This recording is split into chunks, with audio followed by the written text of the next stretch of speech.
Hello, everybody, and welcome to the OCRP iRacing League at Pocono, known as the Tricky Triangle. I am here tonight with Mr. Civ Ryan, and we're ready to see some racing here very soon in the next-gen cars. Been off for the last couple weeks. Actually, you picked up the Iowa Corn race. I didn't get to see that. And that was Favignano that won that race. And then the Sonoma race we all missed completely, and I'm sorry about that. Out of town in San Diego for that one. That was Matt Rucci that picked that one up. So we'll see how things go down tonight. Who you got for the pick tonight here, Ryan? Well, I gotta go with the native Pennsylvanian, Zach Hausneck. We're in Pennsylvania, so we gotta go with the deep dish eating Zach Hausneck for the win today. Oh, man. And he's been climbing up the ladder ever so slightly. We're going to look at the point standings here. I don't know how accurate these are. These might be a little bit out of date. So I am sorry about it being a little out. But Matt Rucci, that makes sense. I mean, he's there in the front. But look at Dylan Macedo coming up with 78 points. Robert Kellert. Wes Graham's starting to show his way on up. And that was Favignano. See, it doesn't show the win here on this, so I'm not sure just how good that one is. And I know one of the fan favorites we got to check out is going to be Mr. Brandon Buggs, right now showing in 12th. Hasn't had the best season so far, but always a front runner in the races. We'll see how everything comes out tonight. Yeah, this is just practice too. This isn't qualifying, so we still got to go through qualifying yet to see where everyone's shaking up. So they're just getting some laps in right now. So I'm not putting from the times here, I'm not gonna, pretend like, Joel's gonna win it or Ryan or Leonard. We'll wait and see. I was only asking because you saw the last couple of races and I didn't really get to see any of those. What shaked out in Iowa so we can bring everybody up to speed, and in Sonoma as well? Well, we missed the first 30 laps of Iowa due to technical difficulties, and I definitely remained calm and polite, and I didn't swear at all, almost in the broadcast there. But we came in lap 30, and it was an okay race, pretty clean at the end. I honestly forget who won. It's been a couple weeks, Jeff, and I honestly don't even remember who won that race. I'll have to do some research here to find out. Yeah, I can tell you who won those races. That was Matt Rucci that won the Classic Sonoma 40 there at Sonoma Raceway, and then that was Leonard Favignano finally getting his first win here in the season, and that was at Iowa. So after I guess all that went down, that was Leonard Favignano that went on to win that race, and I started to see a lot of promise out of him, especially after the Rock. Once things kind of settled out and they got to Las Vegas Motor Speedway, we saw a lot out of that car and that driver. So the one to beat so far this year is going to be Matt Rucci. Now, we saw Kellert get the win at Daytona. We got a lot of racing to come up. We got Pocono tonight. Next week, we'll be at Darlington for the throwback. And you'll see a lot of people in different schemes that night. We've asked them to not do it, but I think we have some people that might be in some new colors tonight. I don't know. We'll have to see how that goes. Now, Jeff, before we get into qualifying, before we get into the broadcast here, can I ask a request to you? This is going to be kind of a scuffed request. Oh, absolutely. I should have asked you earlier. Can you share your screen in the Discord so I can get a live feed of what you're watching so I'm not, behind? Yes. If that's possible. If it screws everything up, don't worry. No, I'm going to figure it out. Hold on. Da-da-da-da-da. You just got to stream it, really. Screen. Where the hell is... that's the application. I'm looking for iRacing. It's just being real dumb. It shows that. I think that might be it right there. There we go. Is that good? See if it works. Hopefully it does. Yep, that's perfect. Thank you. Right. Yeah, that way you can see the same thing I'm seeing, because sometimes, when we're not seeing the same feed, it kind of throws us off a little bit. Not a big deal. We got 6 minutes left here in practice right now. That's what you're seeing here. That's Charles Gray in the 87 car getting out there on the track. Let's kind of ride along with him and see what it's like in this next-gen car around Pocono here. You see him getting up to speed, and that's Joel Brown right in front of him. Another driver we've seen a lot of promise out of is Joel Brown after Las Vegas. And here's the tunnel turn right there. Just a little bit out of the gas there. No, it didn't even sound like he even rolled out of the throttle at all there, did it? No, not at all. So it's hard to say. They're drafting pretty good. I'm sure he's going to roll out of it in this corner here a little bit. I remember what I was going to do. I was going to bump your audio up. There we go. I noticed that in the Checking last 1, 2. broadcast you were down a little too far for me. I'm sure the viewers don't mind. I don't mind hearing my own voice quieter. So. Yeah, and here we are, full speed all the way down into turn 1 here, 9,000 RPM. He's out of the gas there, and then rolling back into the throttle. He's giving a lot of room, obviously, to Joel here, as they're in practice. No reason to be racing each other really hard here, but man, it looks like the actual draft is going to matter a lot here, especially on these long straightaways. Yeah, they're getting some pretty good speed on these straightaways. Yeah, that's pretty impressive stuff there.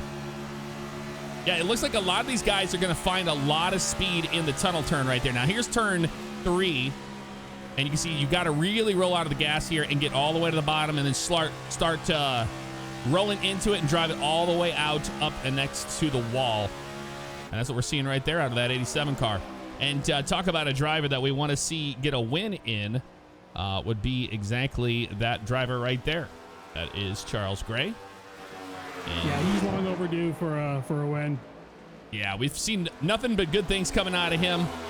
And he's just kind of in the wrong place at the wrong time, it seems like, race after race, unfortunately. He's had quite a few weeks of really bad luck, So for his sake, I hope he gets a nice clean race, and I hope he just has some fun tonight.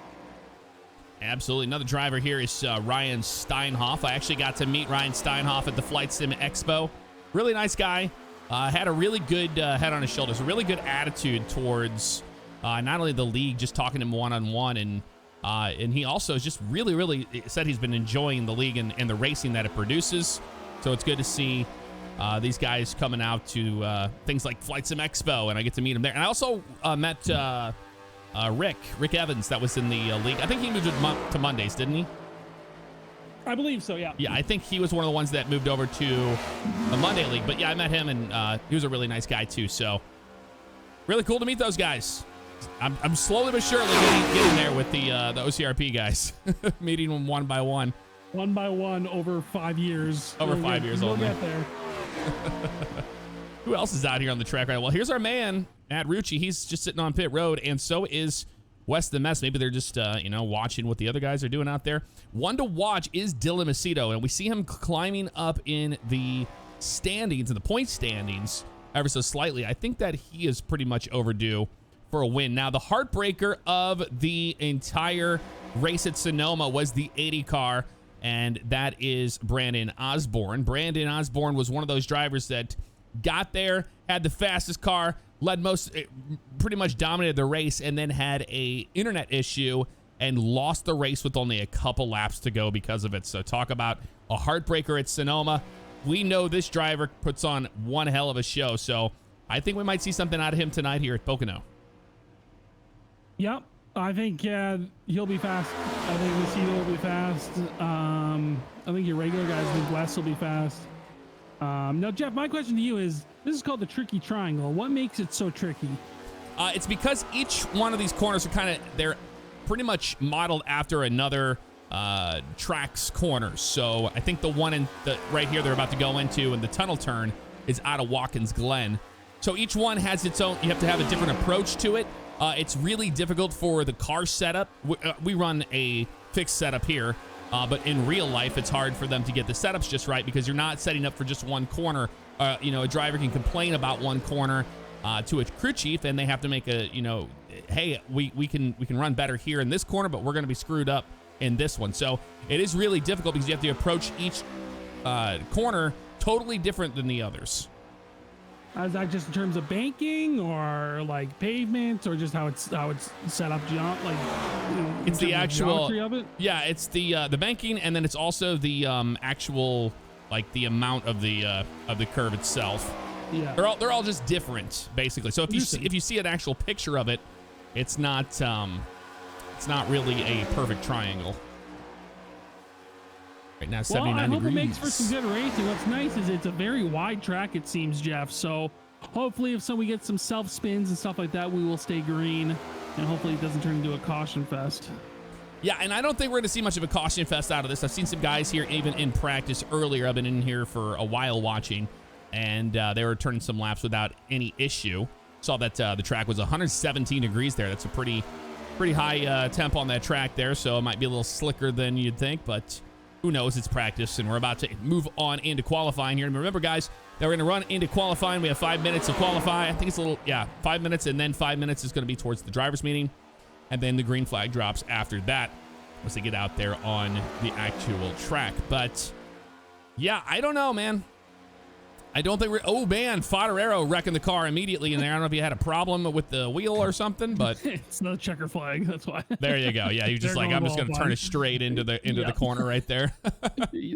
Sometimes it's you gotta answer the what is it, the forbidden call or whatever it's called. You gotta answer that. Oh, yeah, he's doing hard left right into the inside wall there. Yeah, but 117 degrees. We'll see what it's going to be actually here in a minute. We're going to watch here Favignano getting around the track. I'm going to jump in between different drivers as the qualifying session goes on here. Try to see as many as we can here. But I don't know. I don't think we're going to see a whole lot. I think the real issue that you're going to run into is going to be the tunnel turn number 2. And also guys are going to overdrive getting down into 1. That's a lot of potential for, a crash there. Easily. See how he gets around the track here. And you can see here from the blimp camera as he gets down into turn number 2 right there. Look at just how different that corner is right there before he gets all the way to 3. And 3 is such a sweeping, very flat curve. There's like hardly any banking there at all. And you can see the difference of how these drivers have to approach it. And it really comes down to it's more so of a driver's track than you would think. It's, the long straightaways for drafting, but it really does come down to the driver. What a gorgeous shot there from the blimp of the Pennsylvania wilderness. Like, it's looking real beautiful, nice and green and lush. Watching right here, this is Damn It Dave. Mr. Sermon going to be getting down into turn 1 here, but look at this. I mean, he's been putting in the practice. You want to talk about a driver that, ever so slightly is learning. That's definitely him. He shows up to these practices. He puts a lot of time into it. He wants to improve as a driver. And we're seeing that. I mean, he could have easily just wrecked the car coming down into turn 1 there, but I wanted to show people that, he's hanging in there, man. He's learning. It's his very first season as a rookie, and he's been learning a lot from these other guys. I'm hoping, Dave, we got 28 drivers out here, Jeff. I'm hoping if Dave can get a top 15 in the next couple of races, that would be, 1, amazing, and 2, very impressive. And I think if he's been putting in the work, like you've said, I don't see why not. Yeah, no, it's going to come to him eventually, especially, just talking a top 10 there. And I'm sorry, I made a mistake there. That was Rick Evans is actually on the track. He is part of this league. That's him right there getting around the track in the 70 car. So he is in this league, not just, he didn't get moved to the Monday. So that's who I was talking about. Yeah. Apologies to Rick Evans and apologies to Matt Damon for getting bumped. Sorry about that. Sorry about that, Matt Damon. We ran out of time. Yeah, that's awesome. I think also Dave's car. If you want to go back to Dave, we gotta tell Dave he needs we were talking about this the other night. He needs a waifu on that car, Dave. You need some anime. You need an anime girl on that car. You need a waifu or husbando or whatever the hell you were talking about. Husbando. What did you say, waifu or waifu? And he's like, yeah, it's a waifu. I called it waifu. A waifu. I'm a boomer and I don't know the lingo. And he's like, actually, it's waifu. I was like, okay, I mean, he would know. Yeah, he got around. He didn't wreck his car. I mean, that's all you can ask for in a driver. Anthony DeFrenchi in that 99 Jack Lynx car. He's out here on the track right now. Had a little bit of some altercation with some drivers, not in a negative way, just over the last few races.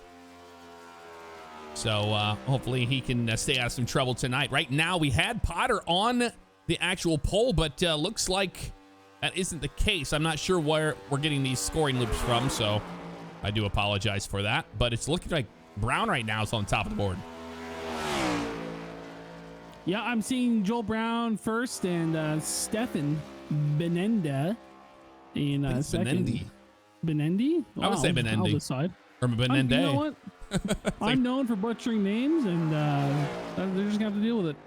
Yeah, absolutely. I mean, at least they kept the same livery on their car. That's good. Shout out to them. And that is the end of the qualifying session there. That was Alex Reno in the Beechcraft 22 Mustang coming down to a stop there as it has come to the end of that. I think we have a couple more cars out there getting it done. Doesn't sound like it. Sounds like it's over, and now we move into the drivers' meeting before we get to take green flag racing here at Pocono tonight. I think we got a great show here for you guys, 100%. I'm stoked. You know, I had that vacation. I'm ready to be back and to see this. There's another driver out there on the track right now getting something done. I'm not sure who that is. I'm gonna look. I'm seeing Charles Gray still out there. Okay, that is Gray. All right. Oh, yep, there he is right there. He's gone. And yep, there's the line right there. So that was the end of his run. Yeah, because they have 7 more seconds here left. Oh, I'm showing they got 5 minutes left. Yeah, but that 5 minutes is the driver's meeting. Hey. They give him the 5 and then the 5. So Gray trying to get everything he can out of this. Let's see where he ends up on the board here. He's whizzing by in these next gen cars.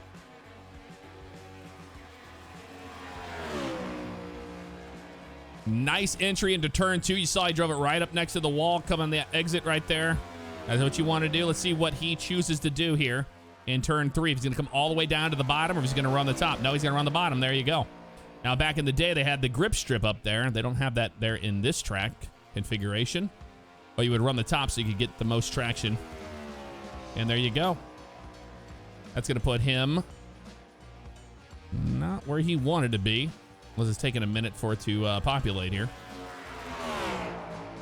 I don't think the results screen's even going to show it, so I really have no clue. He's still out on the track. I don't know what he's still going.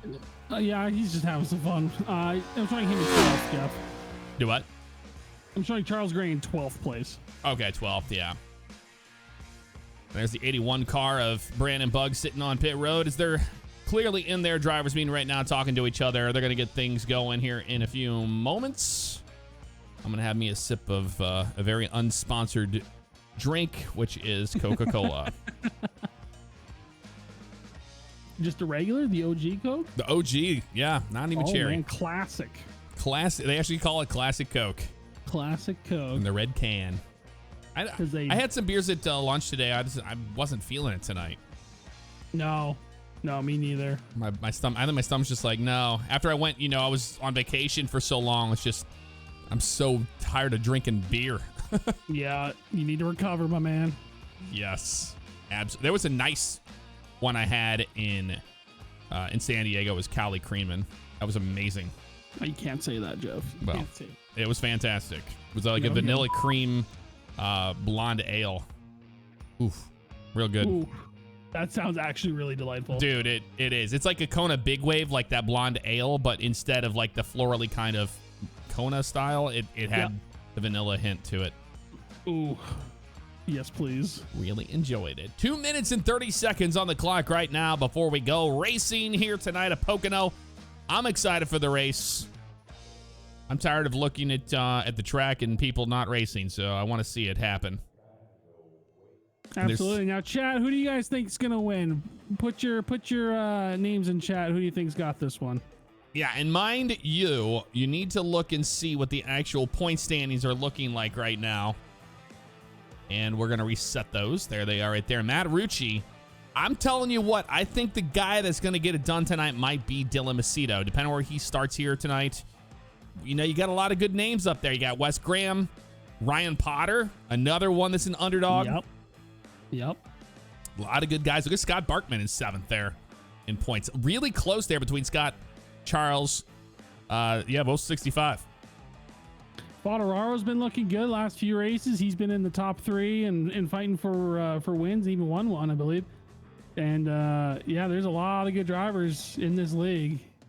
And it could be. I hate to say it. I do think it's anyone's race, but what's it going to come down to, Jeff? It's going to come down to staying out of trouble. We've seen this race after race, guys getting aggressive, and Pocono's such a wide track that it's easy to make those decisions. Hey, I'm going to go 3-4 wide here on, the straightaway on the front stretch. But when you get down to turn 1, I mean, you can do 3 wide here easily in Pocono, but it depends on the skill level of those drivers. And here we go. Let's do it. Let them grid on up. They're starting to do it right now. Love to see it. Let's see who is out there on the track right now. There's Houseneck right there. Just trying to see who had the pole here.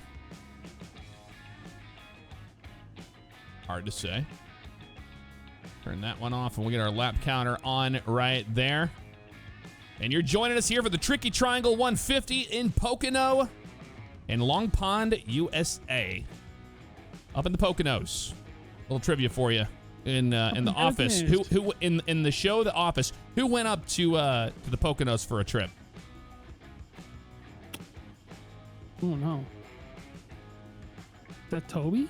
That was not Toby. Toby was Costa Rica for that. Oh, Costa Rica. Nonsense. Yeah, no, it was actually Pam went there with Roy for up into the Poconos. Up to the Poconos. To the Poconos. Okay, let's find who's on the poll. I'm having some issues finding that right now because it doesn't. There we are. Joel Brown. Yep, that was correct. He is actually on the poll. And we are aware that the points are behind. I was just showing where they stand as of I think it was a couple of races ago. They're not accurate. Nothing here is accurate. Come on. We're trying. He'll update. Just so you gotta put a lap in. Absolutely. All right, as soon as they start rolling, we'll start rolling with our actual starting grid here tonight, and then we'll all know where everybody starts out. That'll work for me. Waiting for that pace truck. We had a pace truck tonight. The Pocono pace truck. Pocono pace truck. Yep, getting ready to roll. Just waiting for it to start rolling, then we're gonna be good to go here. So what did everybody say in the chat? What were they thinking? They're thinking Bugs or Zach. It's just gonna be typical. Bugs or Osborne. Zach's a pick. There you go. A lot of Bugs there. A lot of house neck West. There you go. There's one there. Yep. Potter was fast Monday. Got caught up in stupidity on the track. So there you go. One to watch there. It's gonna be like we talked about, Mr. Potter. It's getting difficult. It's getting difficult. All right, I'm going to go through your starting lineup tonight. We're going to see what we got going here, shall we? Yes. We got Joel Brown starting on the pole. And Stefan Benende starting on the outside there in second. Right behind there, you got Ryan Potter and Matt Rucci. Matt Rucci, one to watch for sure tonight. And Kyle Cleveland and Leonard Fodorero getting his first win, like we talked about. At Iowa, and he will be starting right there. So we got Wes Graham and Dylan Macedo right behind those drivers. Jason Lance and Ryan Steinhoff. And then there's the 81 of Brandon Buggs and Charles Gray right next to each other right there. And Isaiah Stevens, Nick Sargent. We got Anthony DeFrenchi, Scott Barkman. We got Rick Evans and Brandon Osborne starting right next to each other there. Chris Essery and Alex Reno. Robert Keller, James Hilton. And we got Eric O'Neill and Aaron Beaver. Gage Bookman, and there's Zach Houseneck. Not the best qualifying effort there, but we'll see what he can do here tonight. And then rounding it all out, there's Mr. David Sermon in the 40 car, and he will be in the back. So that's how they line up here for us. We're going to get ready to go racing here under the green flag at Pocono in just a few moments. I've been waiting. It's that time, Jeff. It's that time. I've been waiting for this, man. Here we go. And the pace car, the pace truck to go in. The green flag flies here at Pocono. Let's go racing. Everyone shut the we're going racing. Good start there by everybody. We're still 2 wide heading into turn 1. This is quite the long stretch, though, heading into turn 1. There's going to be lots of movement. 87 of Charles Gray moving on the outside there of Jason Lance. But just like that, the 43 of Joel Brown gets a nice early lead. He goes to the top lane and looks like they're going to file in. Everybody's falling in a single file line. That's Benende pushing on the back of the 43, watching the 11 car, no help. But now he's going to have help from Wes Graham. That's the 11 car, Kyle Cleveland, trying to get up there. Oh, man, really close next to the wall there. And that was Rucci making a huge move. Look at this. And he's got help from Fodorero. Jeff, we did have some action in the back of the field here. Scott Barkman, Alexander Reno, and Robert Kellert are all bouncing off each other. So it's a split pack right now because about place 15 back is now in their own, doing their own thing. Yeah, and you can see just the different pack all the way back there. I didn't want to miss out on all the action in the front, but yeah, there's racing all over this track right now. And there's the 97 of Aaron Beaver getting a push from the 9. Might have a caution here. Ryan Steinhoff gets into 87. It. He went 3 wide there, Jeff. Oh, yeah, that's not going to be good at all. That's going to be the caution. Wow. Oh, look who it is involved. Charles Gray gets involved. That's one of those things. We've talked about this. You got to be smart in these situations. And what I tell you, that 3 wide racing here coming out of turn 1, that's all she wrote for it. Here's the 88 of West, giving him plenty of room. Actually, it looks like West kind of pushed up into Steinhoff there. It is the 3 wide racing deal. And there goes Steinhoff up into there. Yeah, you just start ricocheting. You see the 86 getting into the brakes there, and that's Bugs as well, trying to stay out of it. 87 really trying. Look at that. He's keeping it there. There was a little bit of net code there, and that's when he starts turning and just barely gets. Man. Oh, I know, but he just barely got by. That was Brandon Bugs in the 81. Hit. Yeah, hard hit there for the 48s. And the 44 sneaks through there, no problem. So we're under caution already here at lap number 3.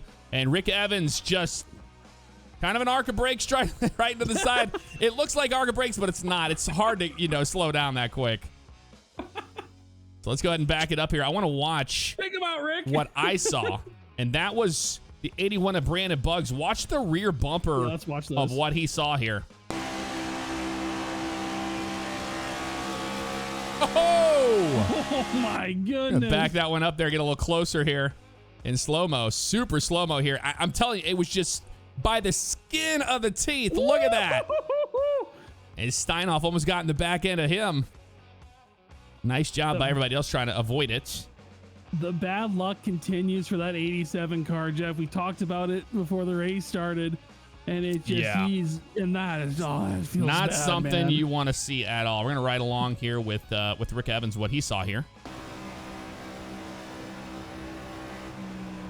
He's out of the gas there. He's trying to keep out of it. He's trying to daze the thunder, just not enough. He couldn't. That was It's one of those things where you just want to hit the brakes and stop as fast as you can. That was Sermon that got through there with no problem, I believe. Let's watch his onboard here, but yeah, I mean. Here's a rookie driver right here. This is how you manage a crash in real time off the backstretch coming off of turn 1. Oh, man, he just cold trickled it. Look at that. Oh, no, he did get... Damn it, Dave. That looked good. That wasn't too bad. Not too shabby at all. Man, oh, man. All right, so now we are back under caution. Well, no, first caution of the day. So there you go. All right, guys, chat, you got to keep counting cautions because I can't count past 5 because it's too much for me. So you guys got to keep counting. It gets a little difficult sometimes. You got too much going on here. Oh, man. And that's how they stacked up right there. I mean, it's just one of those things. Nowhere to go.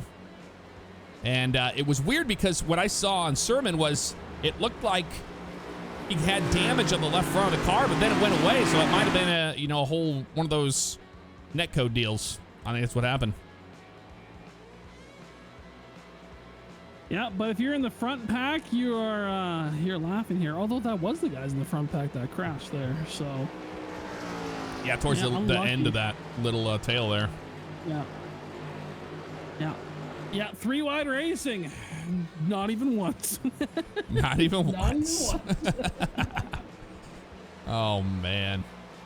Well, it's been Joel Brown out front. He started this thing, and he's still out there right now. We're going to be completing lap 4 here, almost to lap 5 under caution.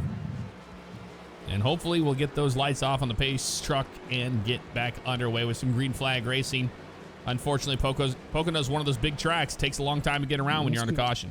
Just gonna say these are gonna be some long cautions, so I hope these boys figure it out. We don't have too many more of these.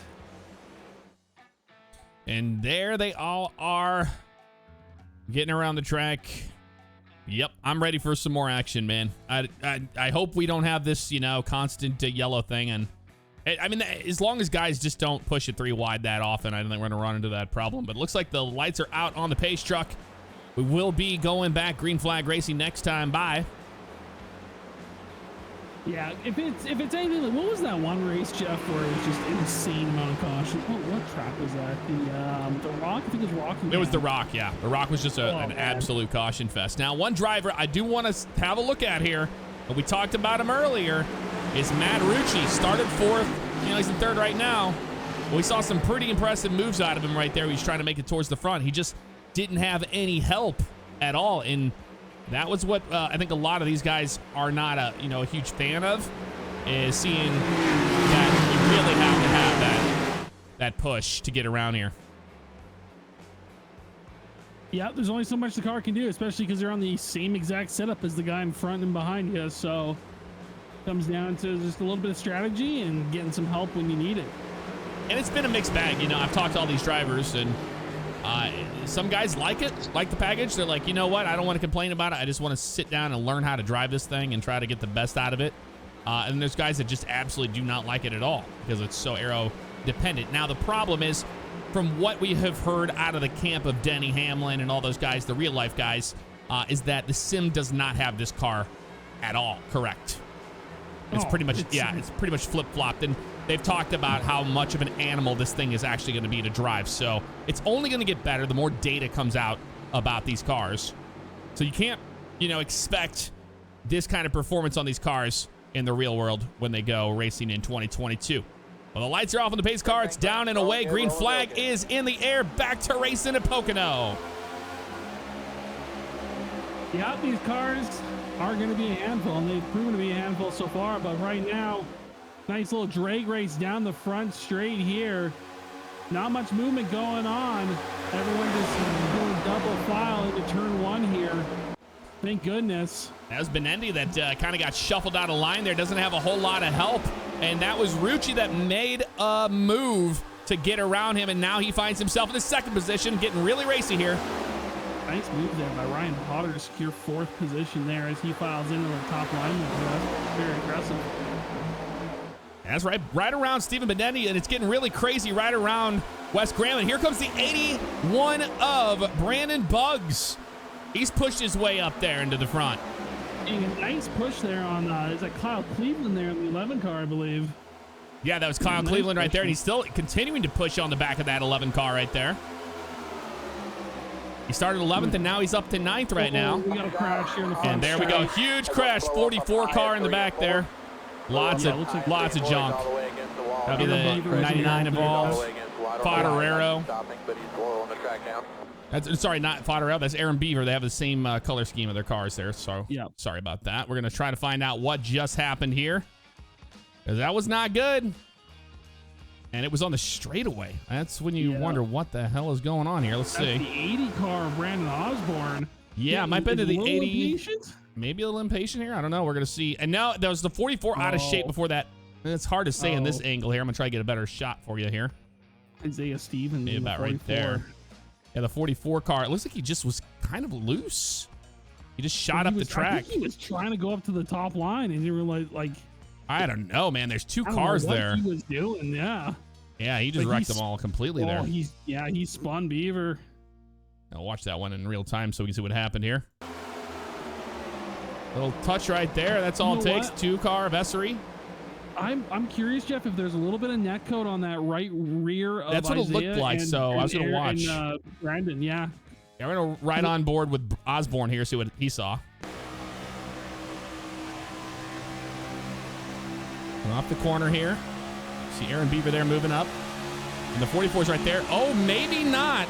Yeah, it looks like the 80 kind of moved down a little bit there, and it was just net code city from there. Yeah, that's what I thought, Jeff. I was like, it looks like that 80. That's too sharp of a move for the 44 to just punch it in there. So, the 44 goes for a ride. Yeah, Isaiah Stevens went for one heck of a ride. They were going to watch that one here as it happened. You got to stir the milk with that Nesquik to get it all mixed up. And everyone knows how friggin' much you got to stir those things. That was Chris Essery there that got into him and pushed him into the inside wall, and that's what sent him for a ride here. Here's the hit. Right there, and he just goes like a boomerang. That's quick, going for a right over the 80 car. Oh my God. Yeah, and then hit the back of the car right there. So that's more damage on the 80 car there. You can see that was the actual spoiler that got pushed down in that crash.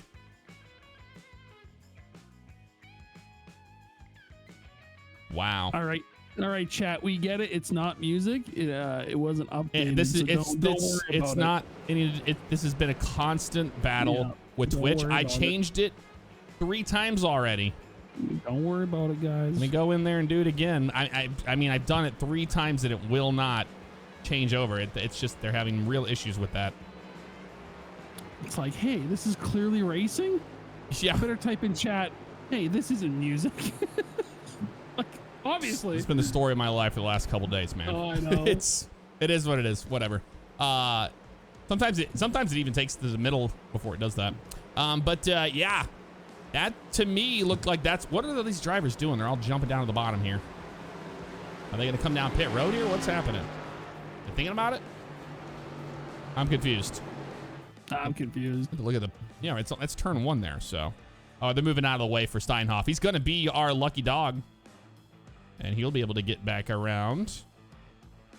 That little lucky dog. Yeah, that's Steinhoff right there. Come whizzing by. Driver that was involved early on, and he started 10th, highest 10th. His lowest was 27th there. He's got his work cut out for him for sure. I'm not gonna I didn't want to say this, Jeff, but we've had 2 cautions, and I don't want to. I mean, both the cautions look like they've been involved, or I wouldn't say cause necessarily, but they were a contributing factor to our race, our league coordinator. And our league coordinator assistant, Osborne and Wes. So, way to go, boys. Yeah, both of them already involved in some crashes early on. Setting the bar high. Yeah, and I know for a fact that a lot of drivers aren't too pleased with iRacing services lately. Not only with the problem of them dropping and all that stuff, but also the netcode has been a real issue that they're trying to tackle. And you may be asking, what is netcode? Well, it's basically what happens is when 2 cars get near each other, iRacing says, hey, you touched, even though on your screen and their screen, you guys didn't touch. It's a matter of moving that data around, and, something as incredible as iRacing and watching this live, these guys are all live drivers together, racing inches off each other. You're bound to have some, what they call netcode like that. It's like, basically you have this little basically, I call it the net around your car, and if you get in, a half an inch to the car, you're gonna be hitting that.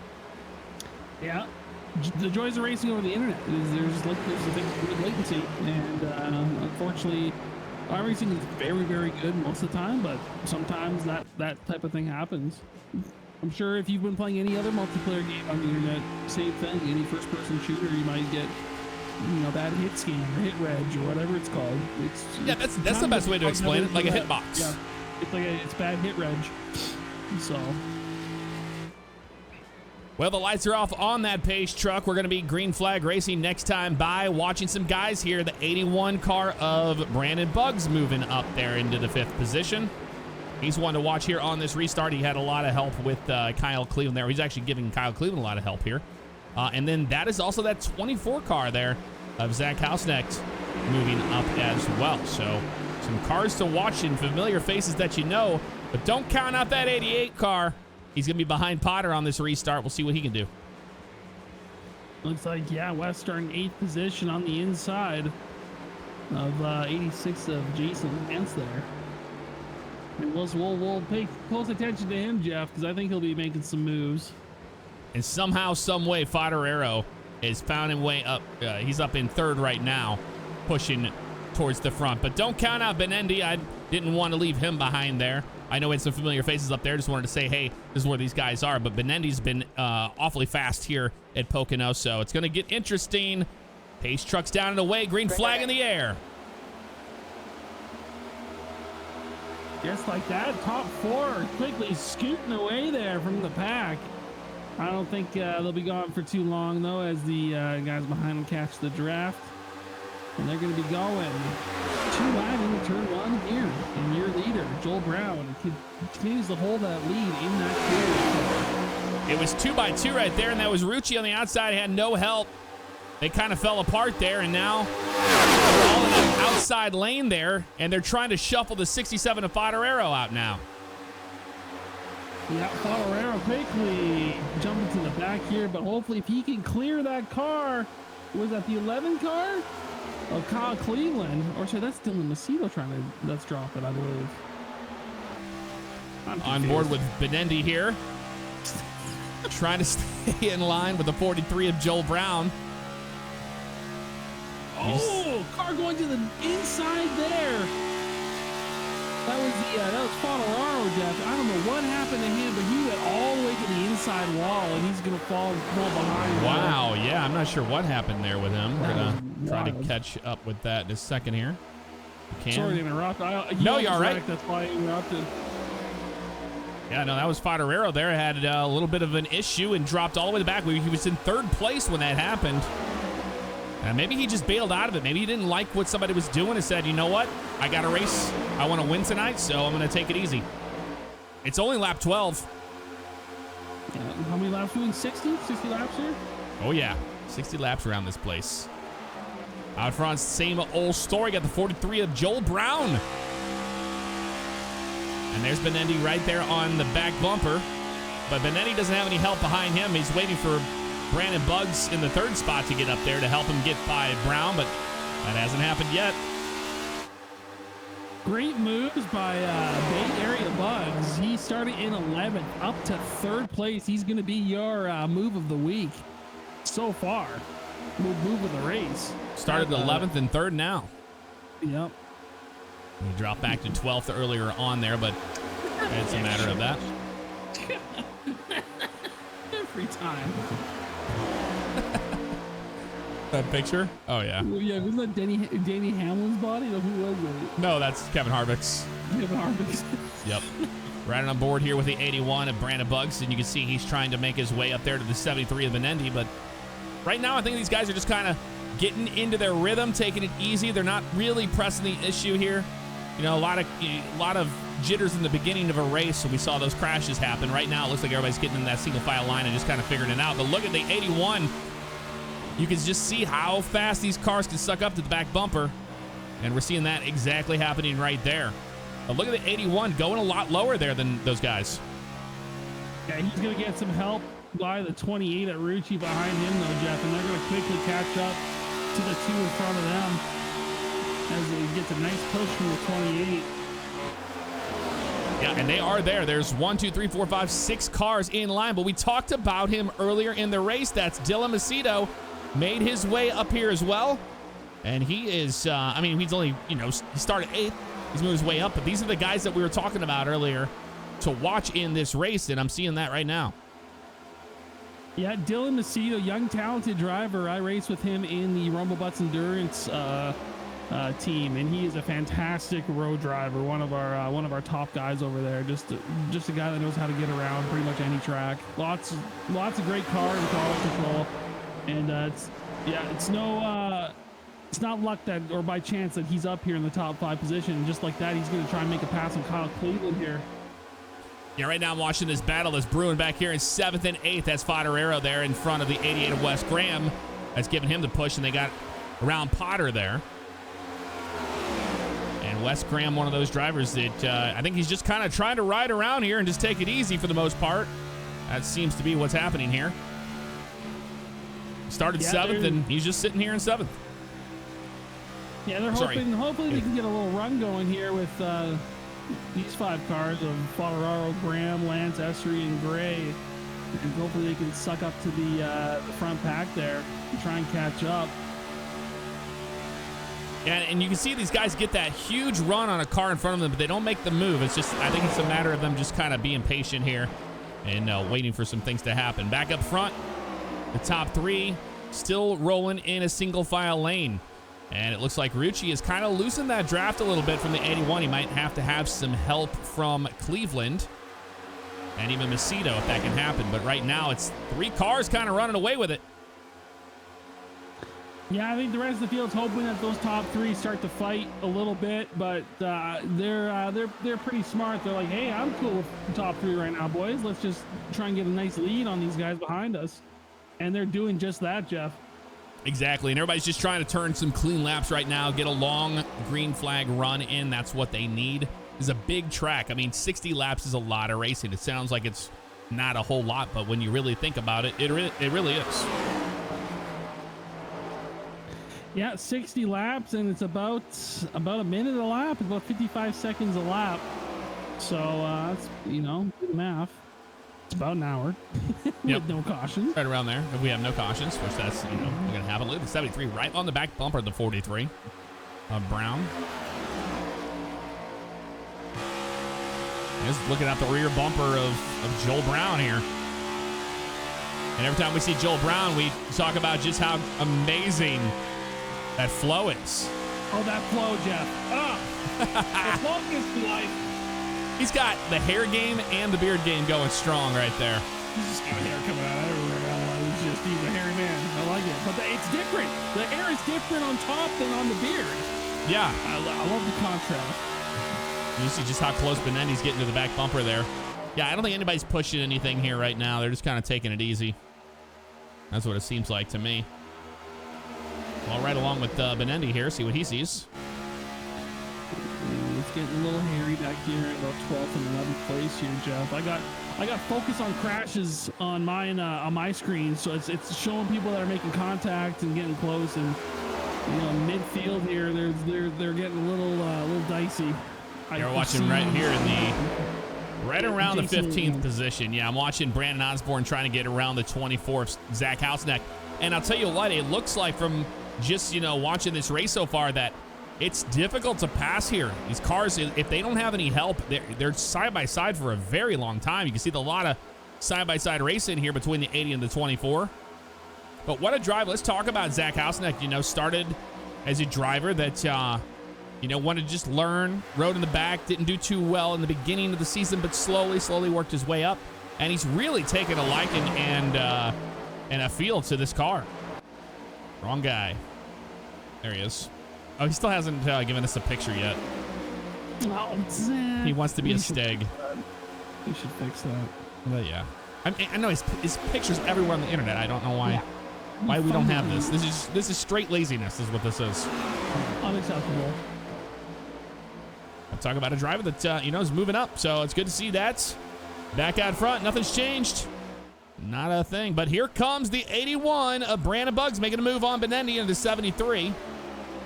And this is what that second pack really wants. They want these guys to fight and to stop drafting so they can catch up a bit. Because one guy falling out of line, they're going to lose that draft and lose that push. And their lap times are going to suffer. So they're going to love to see it. But nice passing here by Bay Area Buggs. Can he clear that car, Jeff? I don't think he has it yet. They're still side by side. It's really hard. Unless Rucci is going to choose to pick a person to push on, it's not going to happen. Look at the 81 using some side draft in there on the 73, trying to make that pass. It's like Rucci's going to drop to the bottom and give him a little bit of push contact between the 81 and 73. I think it's just a matter of those drivers, you know, just being side by side for that long. Wow, and here comes Rucci. He's going to take advantage of it as well. Little hip check there from Bay Area Buggs. I like it. I don't think he meant to do it. No, but, I think it was just tight racing. Tight racing, but wait, good job by Rucci to hang on there.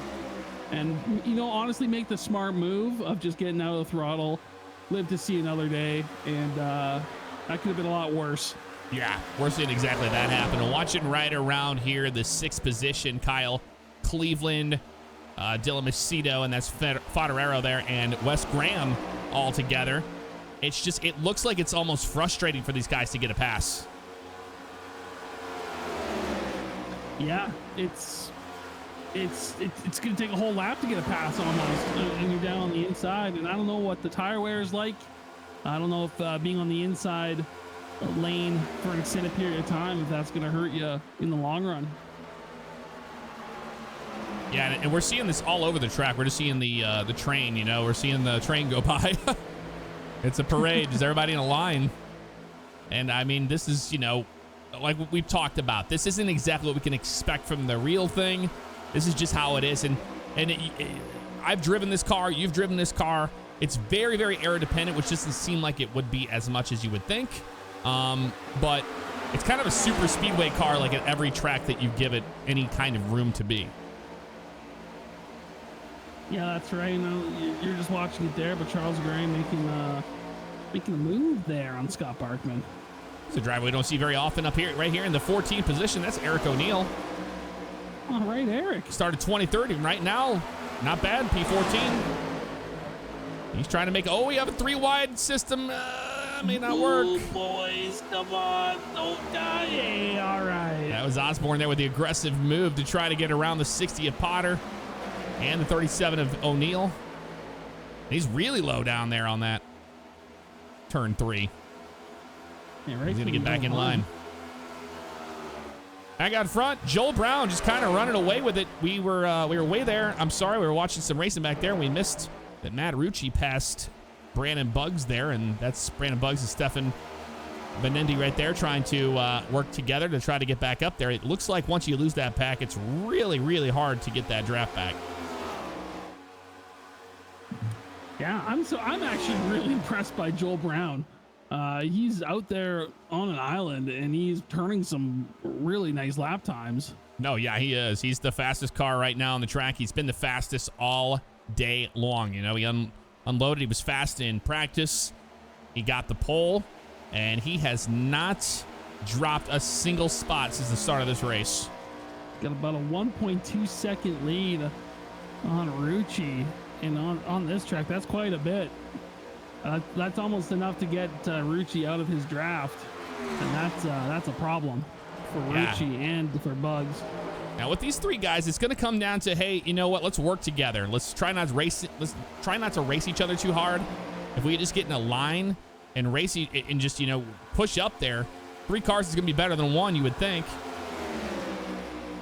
But it doesn't seem like that's the case because it looks like it's really hard once you lose that draft. It's hard to get that back, especially we're seeing that at 81. But you know what? The 81's got, if I zoom in here a little bit further on that car, he's got damage on that right front nose and all down the right side of the car. I don't think that's helping him at all. Well, Jeff, we're going to go down to our pit reporter. We got a pit reporter. We got news from the pits. We got Stacy Menendez down here. Hey, Stacy, what's going on in pit road? Oh, hey, the 40 car of David Sherman has had some connection problems. He's going to be 7 laps down. All right, thank you, Stacy. Sounds Mickey Mouse, but thanks for that. That's our pit new there pit you reporter. Go. Yeah, and Sermon currently is 7 laps down. A lot of damage on that car. Had high hopes coming in here just to try to, you know, get something done. And weird enough, you know, we see a lot of guys that have damage on the right side of the car from smacking the wall, but he's got all his damage on the left. Not sure what that's about. For Dave. Poor Dave going 7 laps down. And he's trying to just survive right now. What can you do? Still the same show out front. And this is what we wanted to see, some green flag racing, and that's exactly what they have given us. But yeah, I think that the aero damage on the 81's really hurting his chances of getting back up there to the 28 of Rucci. Watching for any racing on the track right here. We're going to look way back here. We have some racing right around Aaron Beaver here in the 16th position. We're going to watch these guys. And it's Aaron Beaver, Nick Sargent, Reno. Oh, somebody just had a little bit of a hiccup there. Nick Sargent there in the 48 Nerds car. Yeah, a lot of close racing happening right here. But now everybody got back into the single files. Like, as soon as we went back there to go watch it, now they're done. But back here, Robert Keller. Camera shy. Yeah, just a little bit. That's Robert Keller and James Hilton working together. Robert Keller, one of those drivers, won the Daytona 150 at the start of the season. And it hasn't been really the best season for him moving forward.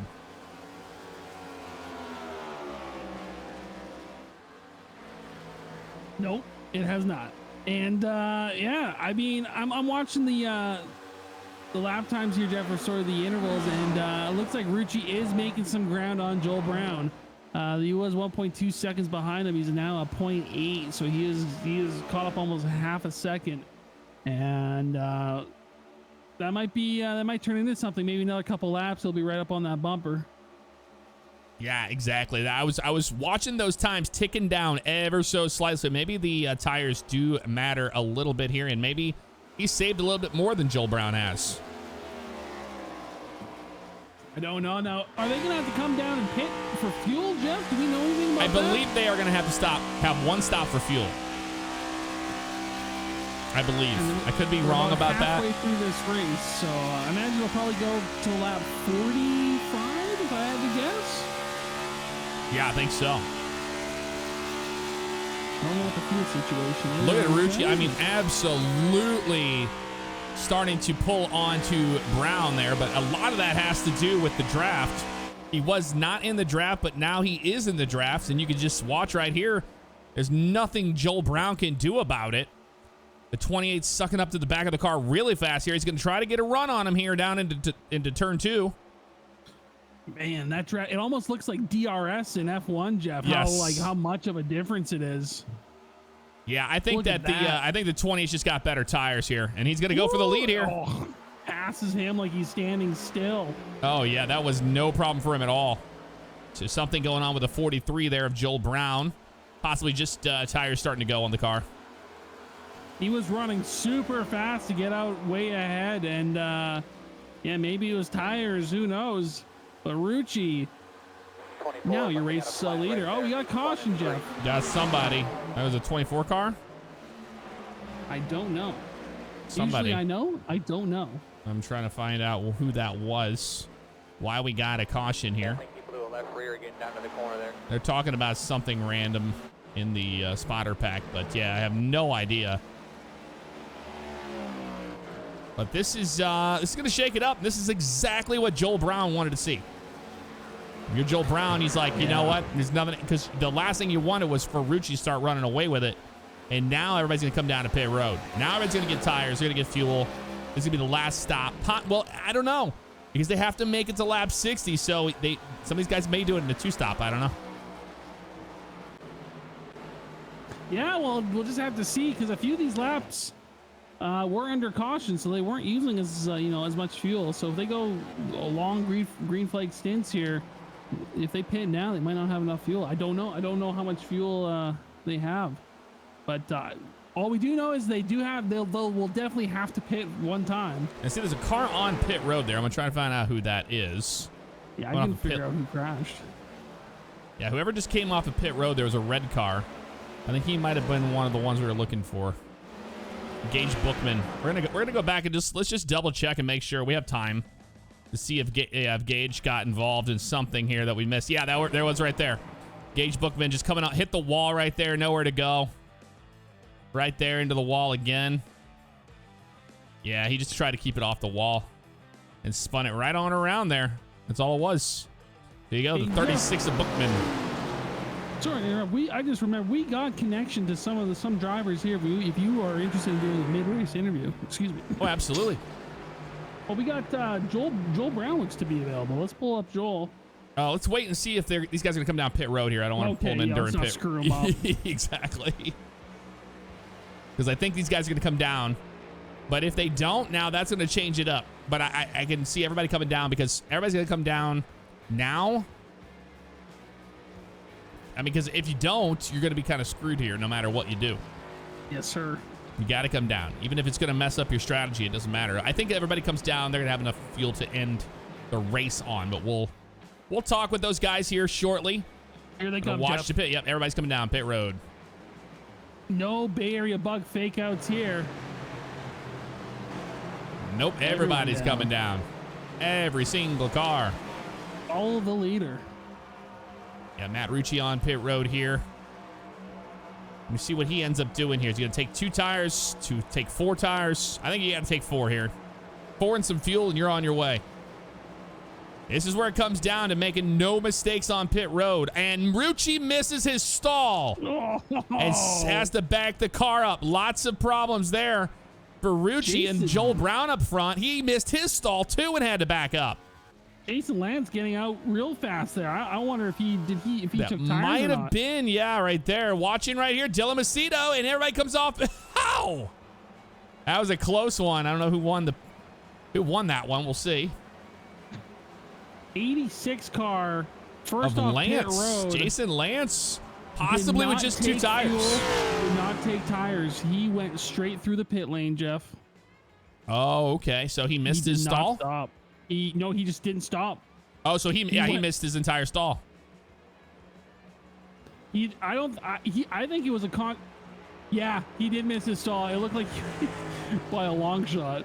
That's unfortunate for him. He's probably gonna have to come down pit road here. We know Bookman has already been on pit road after that little episode there, so he's gonna be, if the 86 comes down pit road, he's gonna be good to go, and he'll get his lap back here possibly. We'll see how this all shakes out, but yeah, just keeping an eye on everybody. Matt Rucci was the one that came out before Dylan Macedo, then Brandon Buggs, then Leonard Fodorero, and then Stefan Benendi, and Wes Graham in P7. So he got off pit road before Charles Gray there. And those guys.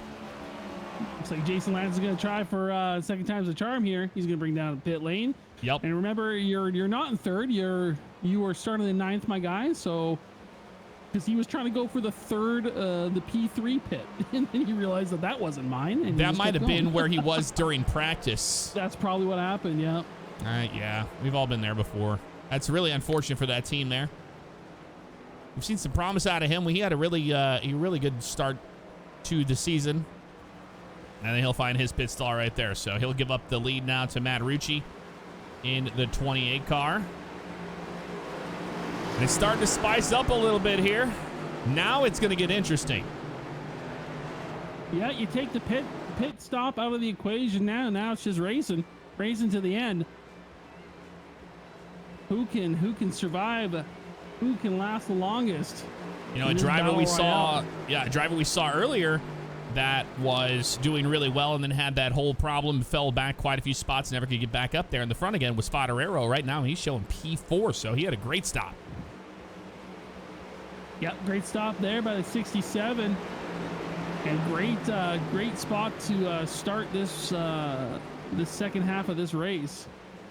They'll be on the outside lane.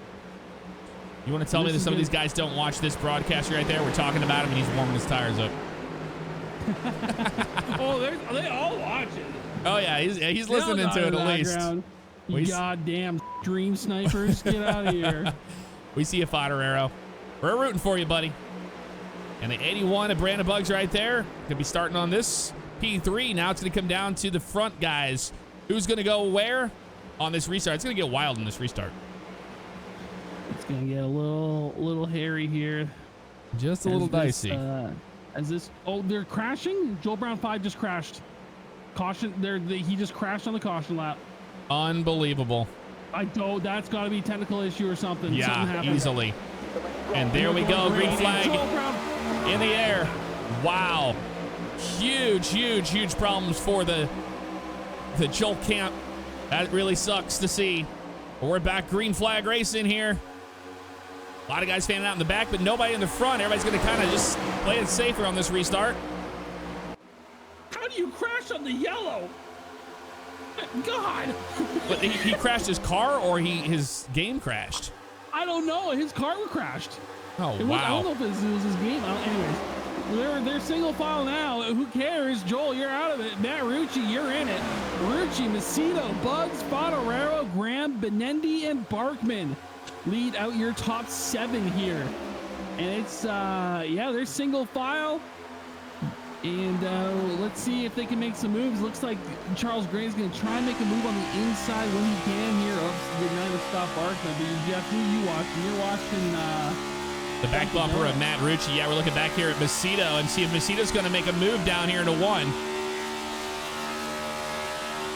Might be a little soon for that yet. I think he's going to stay behind him. Yeah, he does. Yeah, they're all going to kind of play it safe right here, which is a smart move. But back there, Jeff, I don't know if you can watch Wes Cram making a move on Scott Barkman, I believe. No, sorry, Stefan Benendi. Yeah, we're watching right now. Yeah, tried to go on the inside, did not have enough. You have to have help. You have to have another driver to push you. And if he's not there on your back bumper, you can't complete that pass. And I understand that's got to be really frustrating for these guys. Yeah, definitely needs. You need a friend down there to help expedite those passes. I'm watching right around Chris Essery here. Well, actually, we're watching Ryan Potter get around Brandon Osborne. Is the battle right now for P11. And right around here is the only side-by-side racing we see besides the guys all the way in the back. Diaz Vito playing 5M. Popped up on my screen. Thank you, Steam. Appreciate that. He's definitely playing OCRP. Maybe. I don't know. And he's gonna get around him. So it looks like Potter's gonna hold on to that position of P10 or P11, and now set his sights on for Eric O'Neill in P10. And that's the driver that we were talking about earlier. We don't get to see him too much. He was deployed for a long time. He missed out on an entire season last season, and now he's back in action right now, showing P10. Yeah, good to see Eric back in the 37 car, and I hope he's having fun. And he should be. He's in P10, and this is a big field. 27 cars racing tonight. And you can see on the back of that 37 car, he's actually got his Twitch right there, E.O. Neal. Looks like YT there at the end. I think he had a little Twitch emblem there, so if you want to see the in-car camera, you can probably see it there. Anytime you see that on the back of these guys' car, well, that means it's usually pretty open for you to go check it out. Yeah, literally, you can just go search OCRP iRacing. I think all these guys put that title in their stream. You can see all the different drivers' views. Now I'm watching right now, and I'm seeing Joel Brown. He's in P22 right now all by himself. He has nobody around him. Really a heartbreaker for that team after having such a dominant run. I'm going to go look what happened, Jeff, there. I'm going to do some investigating and see exactly what happened. I'm hearing from race control Tony that he did try to extend that yellow at the last minute, but it was too late. The green was already waving. So unfortunate for Joel. But I'll be back. I'm going to see what happens. I'm going to be Sherlock Holmes here. Not a problem at all. We're watching out front. Rucci holding off Macedo in the 25. Everybody single file all the way back. And it looks like a Daytona race, folks. It looks like what you would see at a super speedway right now. Everybody's just nose to tail. Who's going to make the move? You know, one guy decides to jump out of line and nobody goes with him. You're basically seeing super speedway racing right here at Pocono. That's what we're witnessing. You can't jump out of line. If you don't have anybody to help, you're going to fall like a rock. All right, a little update for you. I'm not sure what happened to Joel. Might have been a hardware issue, software issue, something, but he was just doing his own thing, and all of a sudden looked like the left rear tire was like popped. He just did a spin to the left. So it was a self-spin under caution. Oh, wow. Definitely, I think it was hardware or software, but something happened there. Unlucky for Joel. Riding on board with Brandon Buggs here as he's nose to tail with Macedo and Leonard Fodorero. Everybody just kind of taking it easy right now, saving those tires for the end of this race. Unless they get a caution, if they run this thing out green, it's going to come down to who has the best tires. Yeah, who has the best tires and who has the biggest set of cojones to make a pass at the last 5 laps. And that's what I was just talking about when you went to and here comes Macedo for the lead. Ooh. The 81 of Brandon Buggs is going to go with them. He's got help. He's got help. He's got help. They're going to complete that pass, no problem. I was just talking about, if you're nose to tail like you would be at Daytona, we're seeing super speedway style racing here at Pocono tonight. And if one guy jumps out of line, well, you got to have help to make the pass. Otherwise, you're by yourself and you're going to fall back. Smart move there by the 81 car. To be like, I'm going to push this guy because it's just going to push me further ahead as well. And that smart move there. Buggs P2 and Macedo P1. Yeah, it was a brilliant move right there. And that was the 81 that was pushing on the back of the 25. Even got him squirrely there on the back stretch, or the stretch after turn 1. And he had his hands full there. So the 81 physically pushing on the back of the 25 to make that. It ain't over though, because those guys that got past saw that, so the 81's looking at the inside of Macedo. No help. No help though. He's not gonna be able to do it unless Rucci pops down there. Rucci's popping down. It looks like he might have help on the bottom, but Rucci jumps back to the top. Side by side action out front for the lead. If I was Fodorero, I'd be going down there. That's That's a smart move. No help. Ain't happening. And when you're a driver and you're in that situation, that sucks. You're like, why didn't anybody go with me? Like, what did I do? You know? Yeah. Pocono in P4 could easily pop down and sucked up to the back bumper of Bugs there, and then they could have made a push to do P1 and P2. So missed opportunity there for Favignano and for Rucci. But you know what? There's still lots of racing left. Like, it's not the end of the world. Yeah, absolutely. A lot of racing to go here. We just completed lap 41 down into turn 1 here. You see, here Macedo rolling way out of the throttle there and then picking it up late. And I think a lot of guys that were just driving that car really hard down into 1 were just tearing their tires up. So we might see a little bit of a strategy here to save those. You can see Barry Bugs getting right to the back bumper there of Macedo. You know what Bugs is saying? All right, screw the guys behind us. Yep. I'm just going to push the shit out of Macedo. Yes, absolutely. Like, y'all dead to me. I'm pushing this guy now. That's exactly what he's doing, and it's the smart move. It is. There's some racing back here. Watching back here, right around Charles Gray. Had that earlier incident. Now he's back in P11 right now, trying to get to the back bumper of Chris Essery. And look at somebody who just joined the party. That's the 22 of Alex Reno there. Started 20th and right now showing P12. Good run for the 22 car. And Eric O'Neill looking to the inside of Reno. And he's not going to fight him too hard there. Not clear yet. Ooh, Reno getting a little close to the wall there. I think he might have made contact, Joe. Yeah, he might have gotten the wall just a little bit right there. And Eric O'Neill could have done some side drafting there. It looks like he was just going to take it kind of easy there. And now he's just going to run right behind the 22. Back out front, nothing's changed. Everybody's still in a single file slot car position. And some racing right back here. That's Potter. Ryan Potter kind of out of the groove. I don't know what happened with him right there. He had a nice run there, and he just got completely out of the groove and nobody with him. Maybe he just wanted to bail out of that. Yeah, he's going to lose a ton of spots there, at least 4 or 5 spots because of it. But he's not out of it. He's still with the pack. There's Ryan Potter right there, and he's got the Shrek on his nameplate there. Looking at you. Shrek is love, Shrek is life, Jeff. Everybody knows that. Ryan Potter, another drive that we don't talk a whole lot about because he's kind of an underdog in this league. I've seen great things out of him at the Rock. Seen good things of him even afterwards in Las Vegas. So one to watch is going to be Potter. Driver. I like the way he drives too. He's fast, but he's courteous and he gives way when he needs to. I like his style. I'm a Ryan Potter fan. I totally agree. Yeah, he doesn't press the issue. We had a car spin in the back. Caution out. Caution is out. Oh, Ryan Caution Steinhoff out. and Anthony DeFrenchie. That's Steinhoff of the 59. Yeah, we saw that happen right there. That was not too nice. It was DeFrenchie and Steinhoff. Looks like they might have just racing hard there. One of those things. I think Steinhoff might have came out up a little bit, but it was net code. Look at that. His car's like completely clipped inside of it. Poor Frenchie. Going for a ride. Yeah, there's a lot of netcode happening right there with those two cars. And then boom. Yeah, that's a really hard lick for the 59.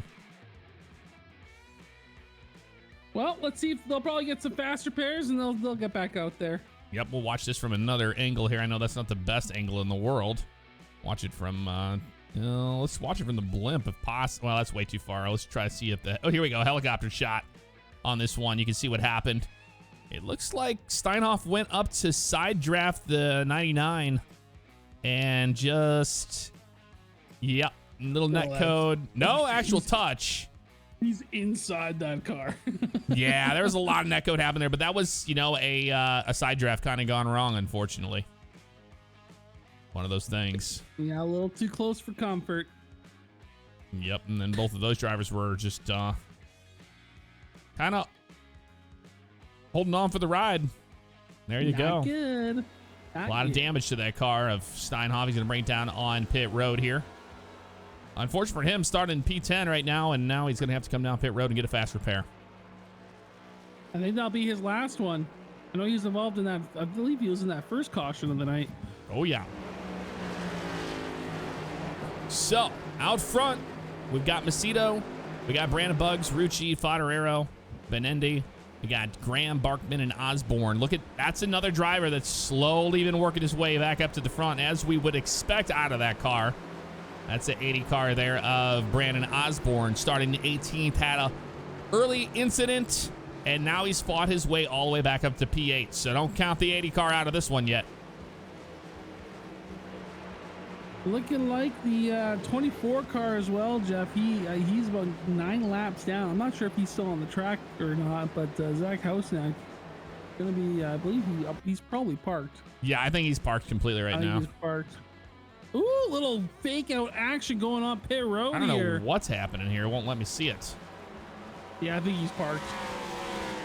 No, I know. I can't see any other drivers. I don't know what they're doing. Uh-oh. There they go. Okay, we're good. iRacing doing iRacing stuff. Oh, yeah. So who came down pit road? That was Macedo? Wes Graham is down there. Let's see who else is down there. Your leader's on pit road getting tires. Rucci. Yeah, tires. Rucci's on pit road. This is 100% a strategy call right here. Now, we were worried about not having enough fuel, and maybe some of these guys didn't take it in the beginning, and now that they have this happening, well, now they're going to go from, having to do a 2-stop. This is their last stop of the race here. So this is definitely a call for these guys to come down pit road and get it done. And, Matt Rucci having those issues on pit road, well, this could be the savior for him. I think this is the call of they see some more cautions in the future, and they're going, let's pit now so we don't pit later, and we hold our position later in the game. So a little... almost like an undercut, not really an undercut, but just an early strategy call, and I like it. I think it's actually a smart call. Get some fresh tires now, and then save them till the end. Well, who has their egg salad on their face now? Oh, usually pulling the fake outs and didn't come down pit road. Yeah, he's definitely got his foot in the mouth there. Egg salad all over that face. All over that freshly cut hair of his, looking good. Oh yeah, he chopped it all off. Yep. It was for a charity. Yeah, that was the one you guys did for iRacing. That's right. We raised $10,000. $10,000. I can't believe that. Our original goal was 500. Right, of course. We raised 10,000. It was, again, if you were one of those people that was at that stream. Thank you from the bottom of our hearts and everybody for making that stream so special. We didn't do it, you guys did it. So it's amazing what this iRacing is a pretty niche community. But it's amazing what like little niche communities can do. I think the grand total for all of iRacing was in the $50,000 range, which is pretty nutty. That's insane. And that was for MS, right? Yeah, for the MS Society. Nice. Well done by the Rumble Butts team and you guys for putting in the effort to get that done. And the 81 there of Brandon Bugs went out and actually held his end of the bargain up and shaved all of his hair off. Yeah, he did it. Those beautiful locks are gone. Egg salad sandwich because I said I was going to eat an egg salad sandwich. Oh no! And, so I gotta go buy one. Oh no! Oh no, indeed. But you know what? It's for a good cause. I'll suck down some egg and egg sauce. God, wait, are you with me? You think it's nasty? I hate it. Yeah, well, I don't like mayonnaise, so you know. Yeah, it's disgusting. Not for me. Not for me. Let's talk about some of these drivers out front right now. So you have him, you have Fodderero, you have Chris Essery in the 2 car. You've got Ryan Potter and then Nick Sargent and Joel Brown that did not come down pit road. This is big for Joel Brown because Joel Brown is currently on the lead lap and he is showing P6 after having that whole problem. So don't count this guy out. He was the fastest one around the track all day long. We'll see what we can do here on the restart. Yeah, and this is very important restart, I think, Jeff. This is going to determine the order down the final stretch here. And we're green flag racing down the front stretch. Bay Area Bugs, nice start there. And he's going to see himself P1. But again, Jeff, he is on old tires, so we'll see how long that can last. We'll see if that was a good move by Rucci and those guys that came down pit road to get tires. Chris Essery pushing on the back bumper of the 81. And now it's side by side, really tight there between Sargent and Fodorero. We got 3 wide back here by Rucci and all these guys. There is 2 lanes that are 3 wide, Jeff. This is insane. And that's Wes Graham pushing on Benendi at the bottom. They've all got to get through the second turn, and everybody does ever so slightly. Super tight right there. And Benendi did really well in that. Who's the 48 car? They did a good job to hold it. That's Nick Sargent there in the 48. Sargent. And here comes Brandon Osborne on the inside of him. He will complete the pass, and he's following the 88. And everybody fanning out front now. Matt Rucci, Ryan Potter falling back. And we're seeing those guys that got new tires, came down pit road, making these moves. Yep, they got the extra grip, they got the extra speed. Foderero's driving really hard. Look at Rucci coming out of nowhere and pushing on the back bumper of that's Chris Essery in the 2. We're seeing some moves out here. And look at Rucci dropping to the bottom. He's going to try to go for it. Oh, this is the racing we wanted to see all race. Absolutely. They showed up, and it is exciting. Wow. Colorado down to... and Rucci's going to jump in line. Caution flies. See where this is at? We're trying to find it. Yeah, not sure. Isaiah Stevens, the 44 car, got a lot of damage on that car. I think that was the one that was involved. He is going to, unfortunately, have another crash. We're going to find out exactly what happened here. Looks like it might have been a self-spin. We had a couple cars here in the wall. Looks like that's Joel Brown in the 43 in the wall in turn 2, and that's Aaron Beaver. And here comes Keller to the inside of Stevens. I'm not sure if he was part of that whole problem. Definitely contact. Yep. Well, contact. Looks like Keller got into the left rear quarter panel of the 44 of Isaiah Stevens, and that's all it took. Ooh. And Isaiah trying to hold on to that car there, but I mean, easier said than done. It's, you know, the speeds that they're driving and in, you know, when you're exiting turn 2 there. So he's doing the best he could to keep it off the wall, but it wasn't enough. Yeah, he took that Nesquik car and he dicked it right into the wall there. Yeah, unfortunately for him, that's going to be his second big wreck of the night. So likely his last fast repair. That was an interesting one. Did you see that? He didn't lock the tires up to the last second right before he hit the wall there. Oh, I don't know what he was thinking. Yeah, I don't know what happened there. A lot of damage on that 44 car. We'll keep an eye and see what they end up doing. But back out front, well, this is a bad situation here for Brandon Buggs.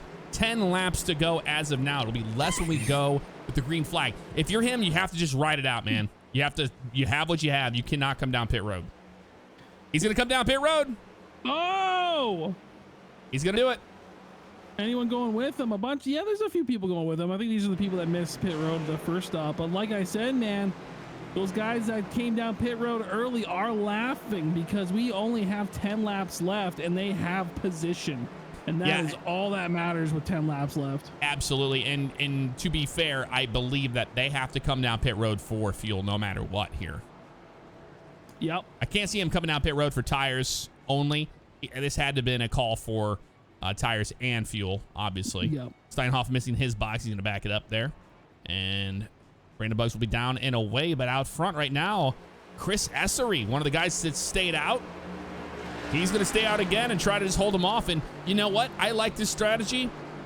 It's anybody's game. You know, if Rucci has help, maybe he doesn't have help. Who knows who's going to push on Essery? Essery could get a win out of this by playing it safe here. So we'll see. Only time will tell. I think it's going to be a very interesting restart.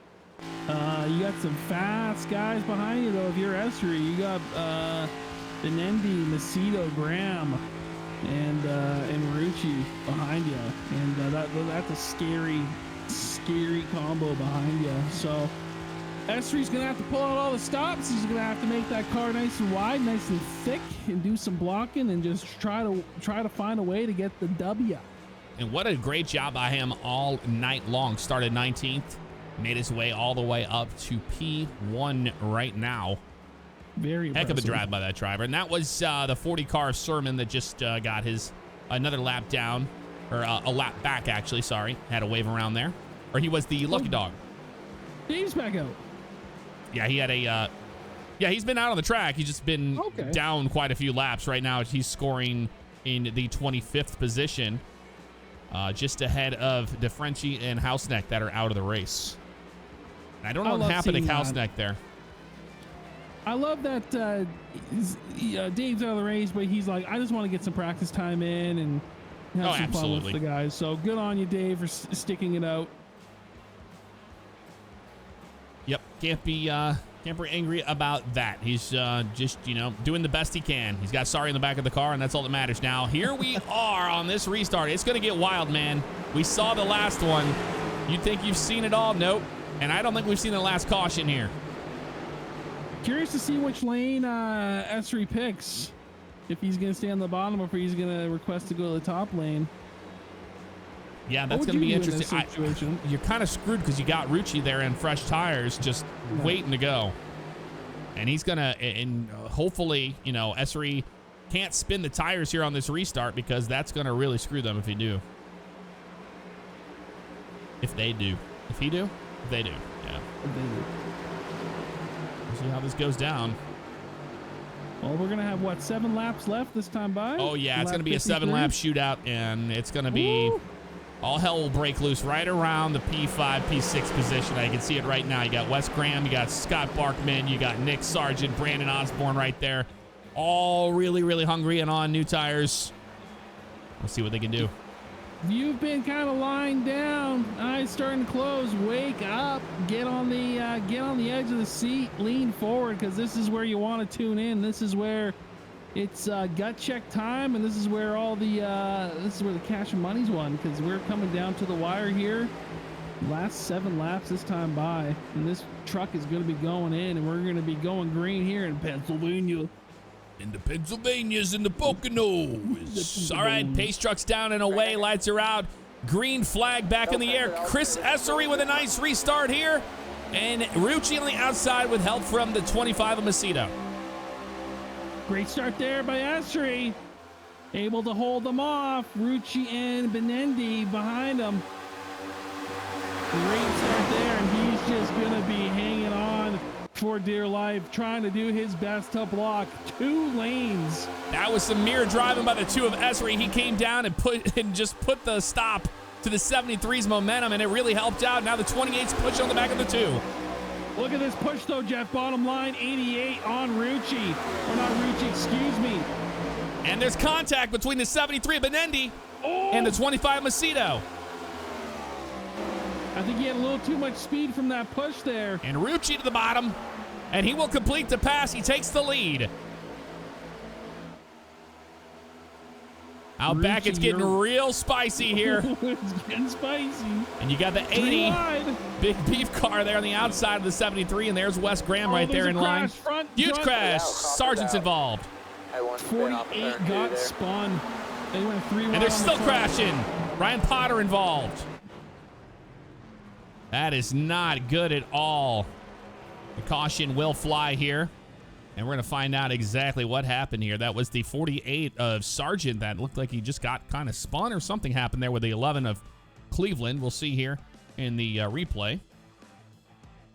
It's hard racing here. I mean, it's go time right now. Yeah, the 11 car just comes up just ever so slightly and gets into the left rear quarter panel of the 48 of Sargent. Oh no, does Charles get clear? I think Gray gets into the brakes here. He's turning left with the 48 car.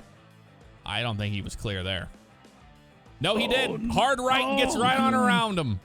Oh, poor Charles. Yeah, no kidding. And then the 48, no damage to the 48. No. Yeah, no damage. Yeah, he held on to it. And I don't know what happened right in front of them, but I know that Ryan Potter was involved right there. Yeah, there's a gaggle of cars here. You got the 97 of Beaver, the 43 of Joel Brown, the leader from earlier. Steinhoff again involved. And then you've got the 22 of Reno, unfortunately, getting involved with that.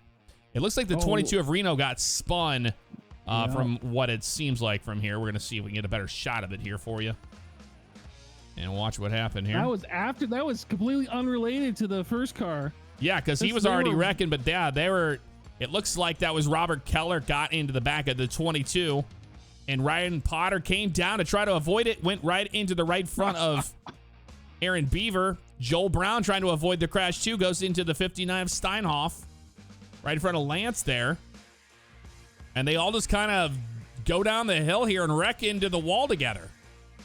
Looking like a gosh dang Walmart parking lot on a Black Friday sale. Everyone's just right there trying to get those sales and they crash into each other. And they all just completely arc braked each other into the wall.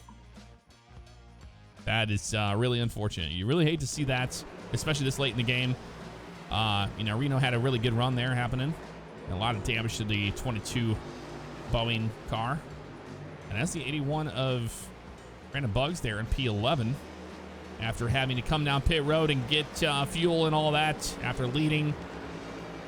And it was a good strategy call by Matt Rucci, because guess what? Matt Rucci is your leader right now, and he's in such a great position right now. But you know who's hungry and is not coming down pit road? That is the 2 car of Chris Essery. Do you think Essery has enough to challenge Rucci? I don't know, man. He got passed pretty easily there. He did, but I don't know, because if there's no help on the 28, it's anybody's guess. Yep. I thought that tires would really, really matter on these restarts, but that wasn't the case. He's able to hold them off for at least a couple laps. Yeah, it's crazy that it'll come down to the guys behind them, what they do, and who they want to push, and how they want to set their race end up. We have anybody we can talk to? We got Joel Brown, Ryan Potter, and Gage Bookman available. All those guys are just involved in the crash. I'm sure they don't want to talk about it. I'm sure they don't. That's why I was like, I'm not gonna say anything. Yeah, that's a heartbreaker for Joel Brown tonight. Yeah. After all of that, we'll find out what happened. I feel so bad for him. Yeah, at the end of the race, we'll talk to him. That way he'll simmer down until then. Honestly, though, he still has the nicest hair, so he's still the race winner in my book. Absolutely. There's no denying that one.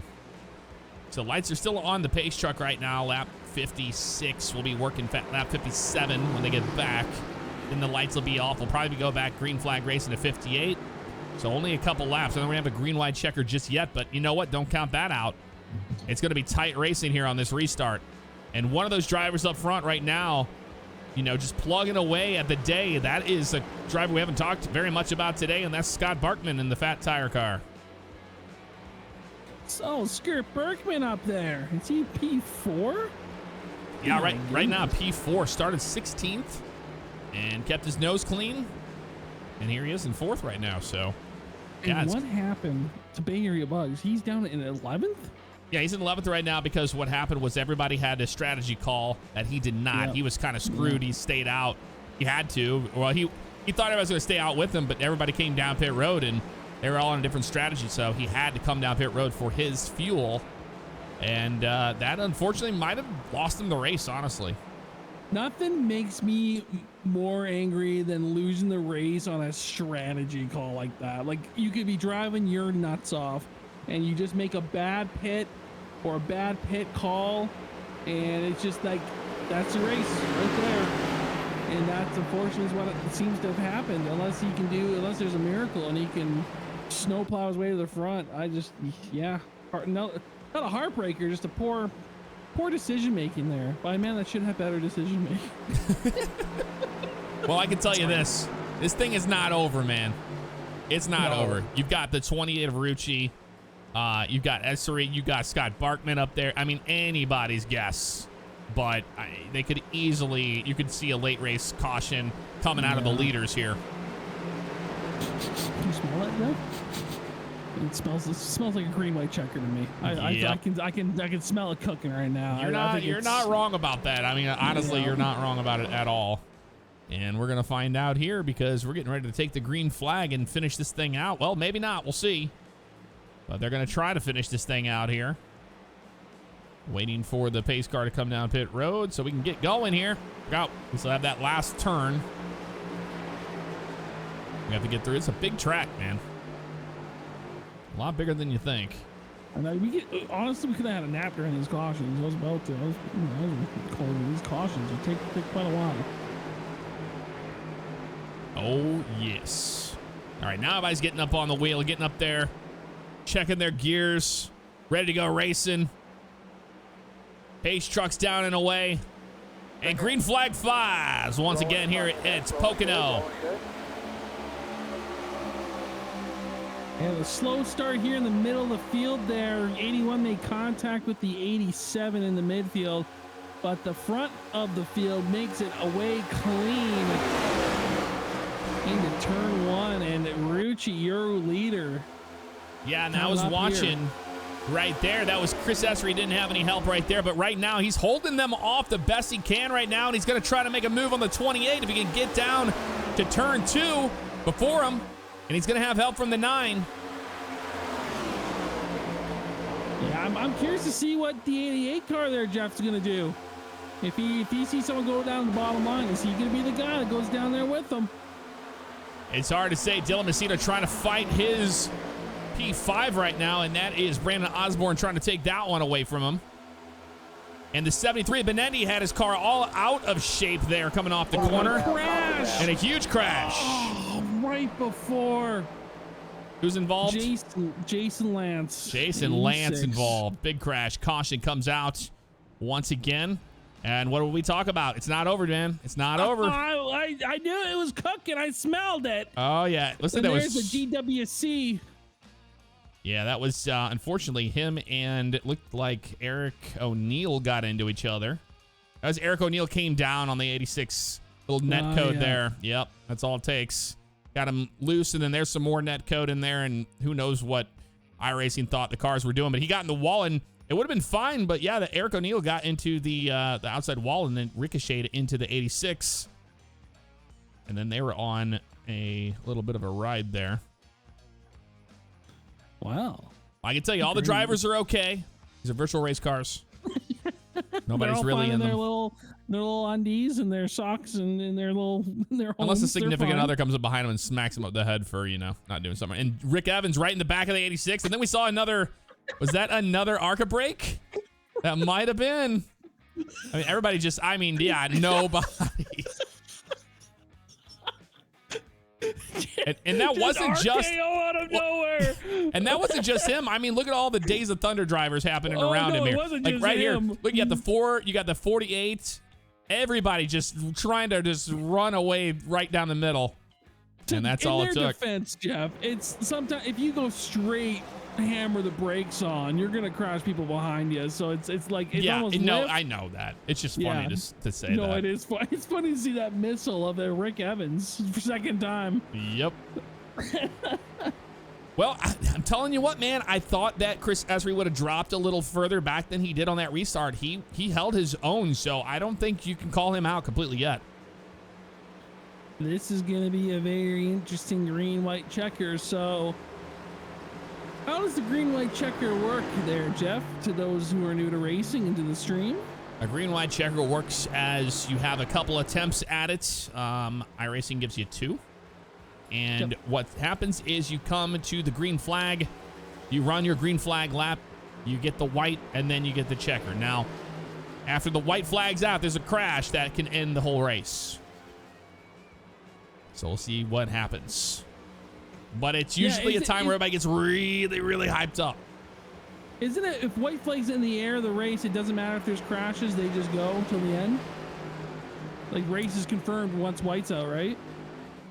That's a good question. I don't know how iRacing does it in real life. I'm pretty sure that's how they do it. Throw it. Yeah, and they basically got to make it to the white flag. Once they make it to the white flag, then it don't matter. There is no yellow. Yep, that's right. Right. Unless there's a big crash and they have to do it or something. Yeah, unless Tony decides, but iRacing won't throw that. Well, it's been a great time tonight calling the shots here with you. I'm Jeff Favignano, and you're CR. Favignano. I mean, what? We're brothers. CR in the booth. That's us. Thanks for watching, everybody. Don't go anywhere. Let's have a look at the weather. Why not? I mean, we're under caution. Air temperature 79. Looks like the track did cool down. It's at 101 right now, but that's because there's a big, huge cloud kind of covering the whole front stretch here as they're driving on it. That does make a difference. It adds a little bit more grip in the track when it's a lower temperature. And the classic northern 1 mile per hour wind every race. Just every single race, man. Wow. It is never windy in iRacing. Never. Now, Jeff, did you see about the rain update that they're going to be adding to iRacing? Yeah, the rain update. Now, the real question is if that's going to matter in oval racing. I don't know. Oval, yeah. I know it'll definitely matter in road racing. Oh, yeah, big time. No, I'm excited to see what becomes of that. Yeah. Now, for those of you that are Brandon Bugs fans and you want to see him win this race, he's got a lot of cars in front of him. He's got 9 cars that need to make horrible mistakes and get in crashes, and he needs to avoid all of them to win this race. So, if you're wondering what's going on with that, that's where he's at right now. He's showing P10 and fighting for a top 10. And right now, Wes Graham and Scott Barkman are the ones to watch in the 3rd and 4th position here. But the man of the hour, and we can't say any more about this driver, the 28 Matt Rucci. What an incredible driver, and it's really shown. Hey, you guys thought you were fast in the league? Watch this. Yeah, there's a new sheriff in town. New sheriff in town. His name's Rucci. In Pennsylvania. In Pennsylvania. Pennsylvania sheriffs. Hey, we got the Ruccis over here with the badges. And the cheesesteaks. Yeah, the badges and the cheesesteaks and the fat tires behind them. I meant the beers, not the actual tires. Oh, yeah, the tires on fat. No fat shame here. Okay, we won't even talk about Chris Essery's little ditty there. Okay, it's down and away. Green flag is in the air. A little bit of a bobble from the 2. Matt Rucci's going to jump to the outside and try to protect that outside lane. We'll see how that goes for him here. And now it comes down to everybody getting everything they can out of their cars. And it goes around. It's the 80 of Brandon Osborne. The caution flies. Brandon Osborne, huge crash there. And it looked like from what we saw, he got completely turned.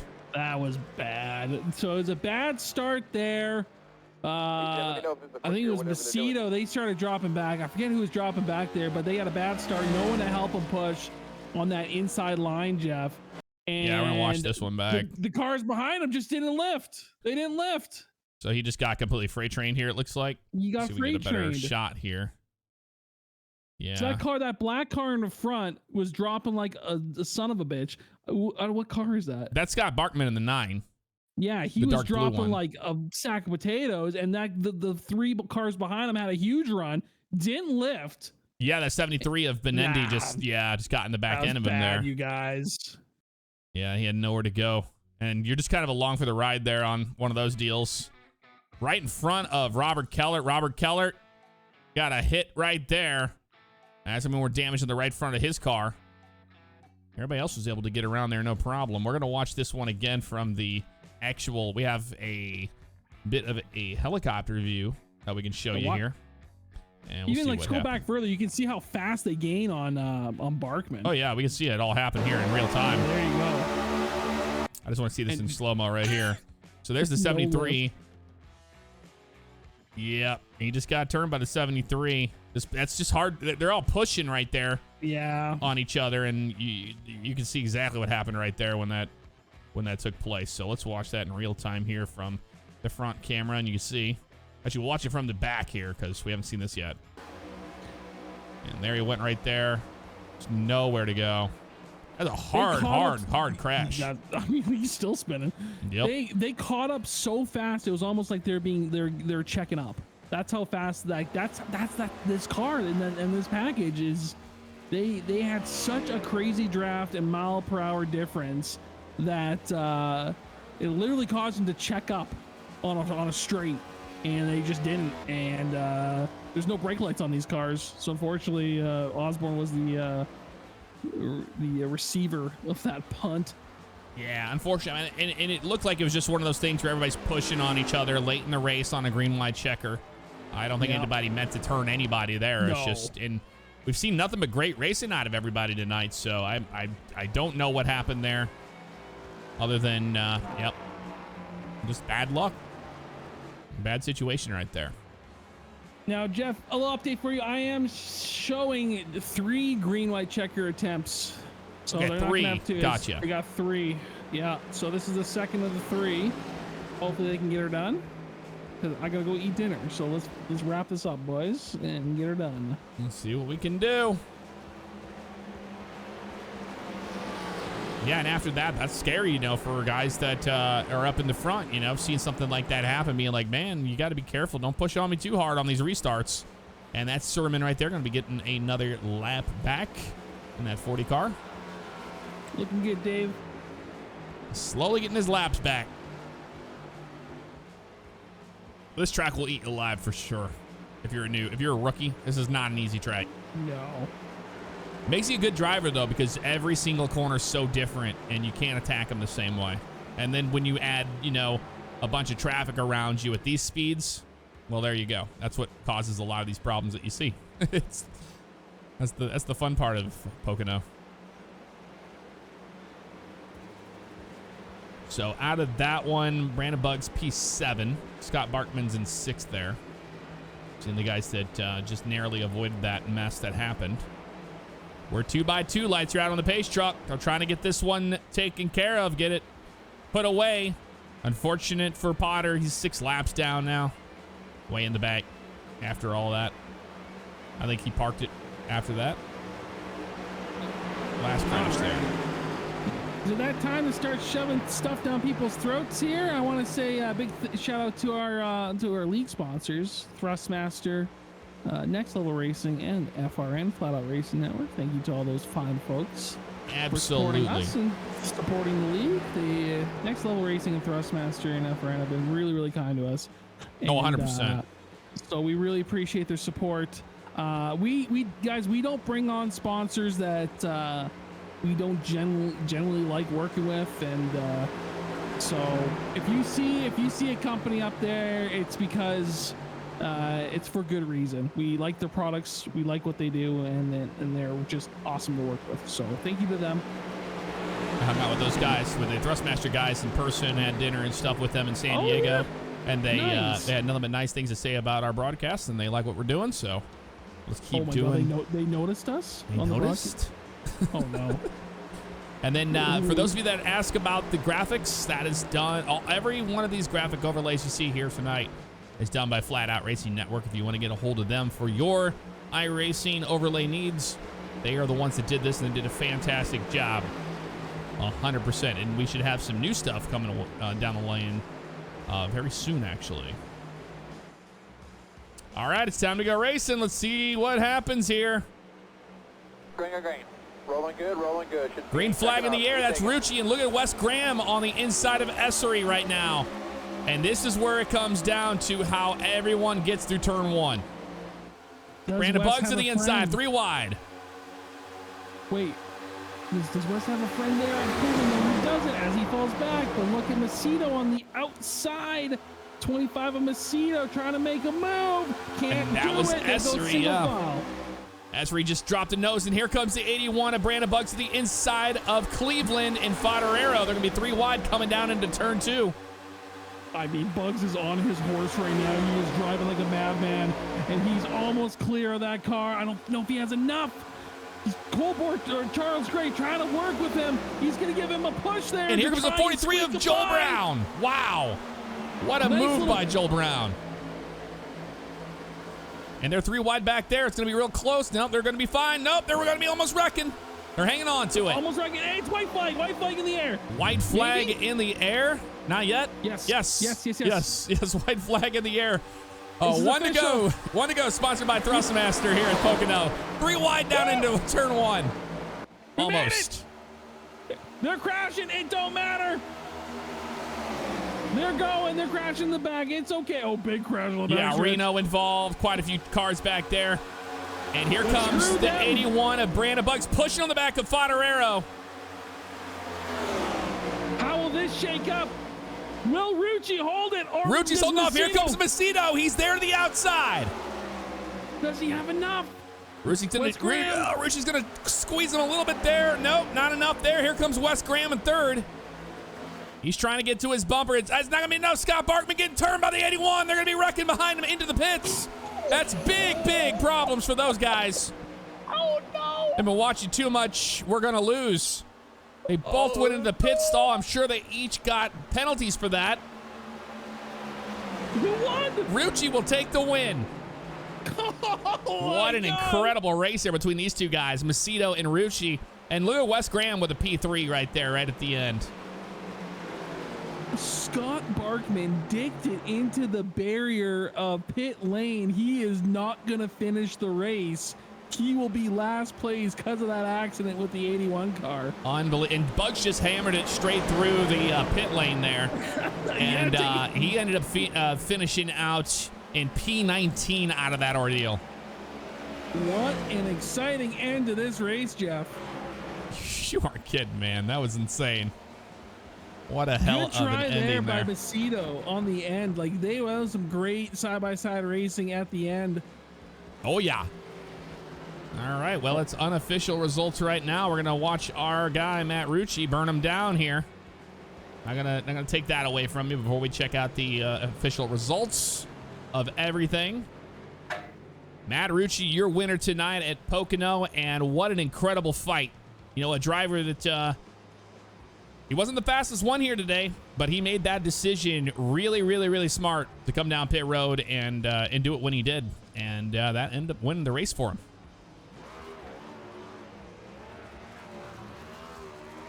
Well, who called it, chat? Who called Rucci winning? There was a few of you that called it. They know, man. Matt Rucci's one to watch. Woo! This is now going to be Matt Rucci's 4th win this season. Yeah, 4th win. Yeah, just the new Kyle Busch of the league out here. Pretty much. Or Kyle Larson. Kyle Larson, yeah. He's got that Chevy car. There you go. What an incredible drive by all these guys.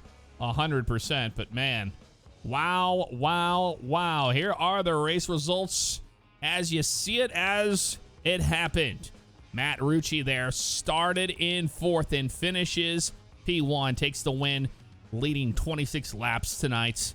And Dylan Macedo right behind him. Wes Graham, Chris Essery, got Fodderero. You got Joel Brown. A heartbreak for Joel Brown out in the front, but hey, guess what? Oh. He rounded out in the top 10 right there in P6. It could have been way worse for him. Hell of a job by Joel. Hell of a job. Charles Gray in 7th. A nice finish for Charles Gray, all things considered. Eric O'Neill, James Hilton. Look at that. James Hilton, a driver that started 22nd.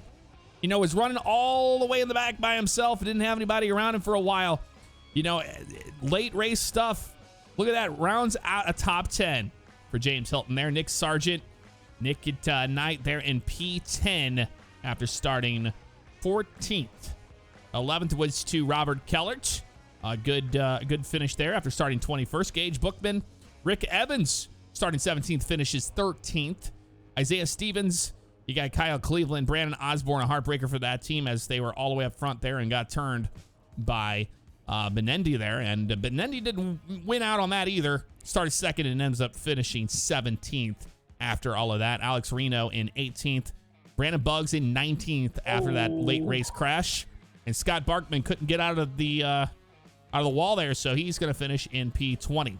David Sermon finished the race, so he will finish in 21st. Not dead last. Apparently, he's got a tie to Jason Lance for some weird reason here. That's how the scoring goes. So I don't know what's going on with this. And then you got Aaron Beaver, Ryan Steinhoff, Ryan Potter, Anthony DeFrenchie, Zach Hausnack. Terrible night for that team.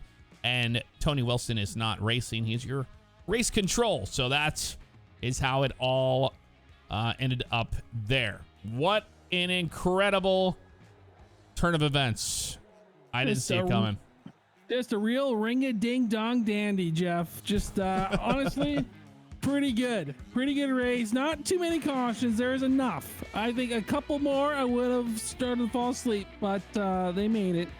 And you gotta give credit where credit's due. Bay Area Bugs going for broke at the end. Oh yeah, that was impressive to watch. 100%. Yeah, he was full like send P2 or turn 2. There was no chill in that drive. No, he knew he had to do it. He had to do what he had to do because he screwed himself on that whole thing. Well, he didn't screw himself. It was just one of those strategy calls that just didn't work out in his favor. You played yourself. Let's go catch up with everybody down in race control. Oh, look at that I'm going to lobby. end the stream for you, so you don't need to see any of that. Thank you. All right.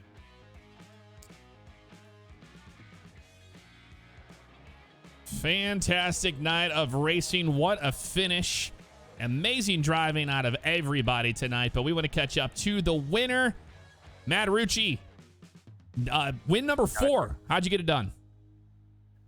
I mean, we track position was key here, just to be able to control the restarts late here, and we had a late race. 15 to go. We had a caution, and half the field decided to stay out, half the field decided to come in, and the pit was the right option, and we were able to get it done. What an incredible drive for you tonight. How was it out there managing traffic, the draft, this new car? Tell us a little bit about how it was.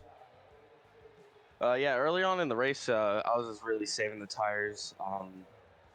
Around lap 30, before the caution, we were able to take the lead. I really saved it for the first 30 laps, and was hoping we'd get a green flag pit stop because us leaders had like a big margin over everyone else, but we weren't able to get a green flag pit stop. But the race had a little bit of everything. We had a long run, bunch of cautions, and fun racing. Fantastic. Matt Rucci there getting his 4th win tonight in the OCRP iRacing series. And we're going to catch up here to the heartbreak of the evening. Joel Brown led 27 laps tonight, and then it just all kind of went wrong there. Joel, what happened there? But at least you were able to come back, fight hard, and get P6. Yeah, it was an up and down night for sure. Ran first half the race. Didn't save my tires as much as Rucci did, so he went by me right before the caution. Terrible pit stop, missed the box, came out, was frustrated, and ended up double shifting by accident down into first instead of second, so that's how the car ended up spinning. But I was able to get it back turned around, and it stayed green flag, so I just held on to the back as much as I could until more cautions came out. And yeah, then it was a caution fest there towards the end, but I was able to avoid some and get into some as well and work my way back up to P6. So, I mean, top 10, that's my 3rd top 10 in a row this season, so I'm happy with that. Absolutely. In watching this race tonight and having people watch it as well, it had a lot of similarities to Daytona or Talladega. It was like a super speedway race here at Pocono. Did it feel like that, like you had to really mirror drive a lot of the guys? And how was it when you were back there in traffic? Oh yeah, that's yeah, for sure. It was draft heavy for the entire race. There, if you were out of the draft, then there was just no hope for you. So you were just trying to keep your best behind somebody, try to keep from getting into them too much, and try to avoid as many wrecks as possible. There you have it. That's Joel Brown after leading a bunch of the race there, ends up P6. Ryan, you got somebody? Oh, you stole a guy I wanted to talk to, but let's talk to who do I want to talk to? Let's talk to Wes Graham. Wes, we haven't talked to you in a couple races. How was your race tonight, man? Just have to apologize there for the lap 2 conundrum with Steinhoff and Chuck. 3 wide there on lap 2, and I was trying to track back out. I came up earlier than what I was supposed to apparently and got into them, so that's my bad. Other than that, it's just, draft heavy. I mean, shoot, I was off the throttle from halfway down the straightaways into the turns.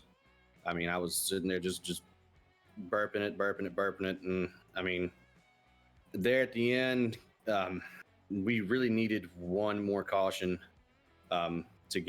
we needed that last green white checker to have a chance. Rucci played the restarts perfectly, got out there, and then on that last lap, Dylan got a little bit too far away from me coming out of the tunnel turn, out of turn 2, and I just couldn't give him a good push into 3, and then started pushing tight. I only took 2 tires in that last pit stop, so I was trying to play the track position game, but that didn't work out. I mean, still a P3,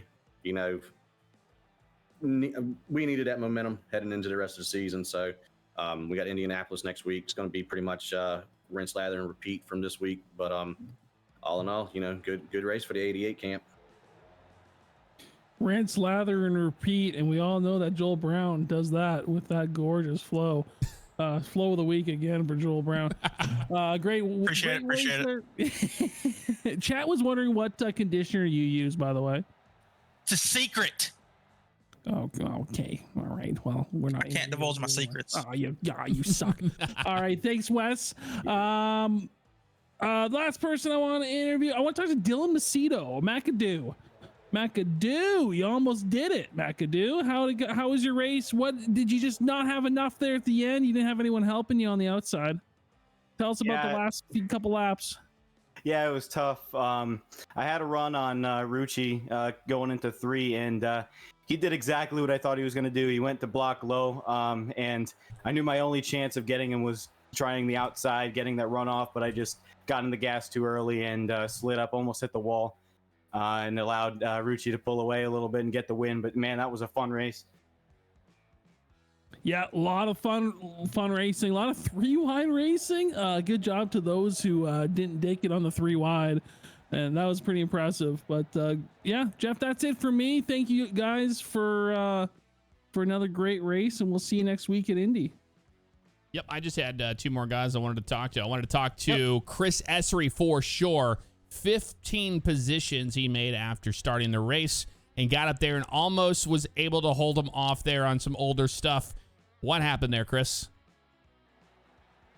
I don't know. Honestly, those guys were fast. I was intimidated for sure. I probably shouldn't have been up there, stayed out. That's what got me up there.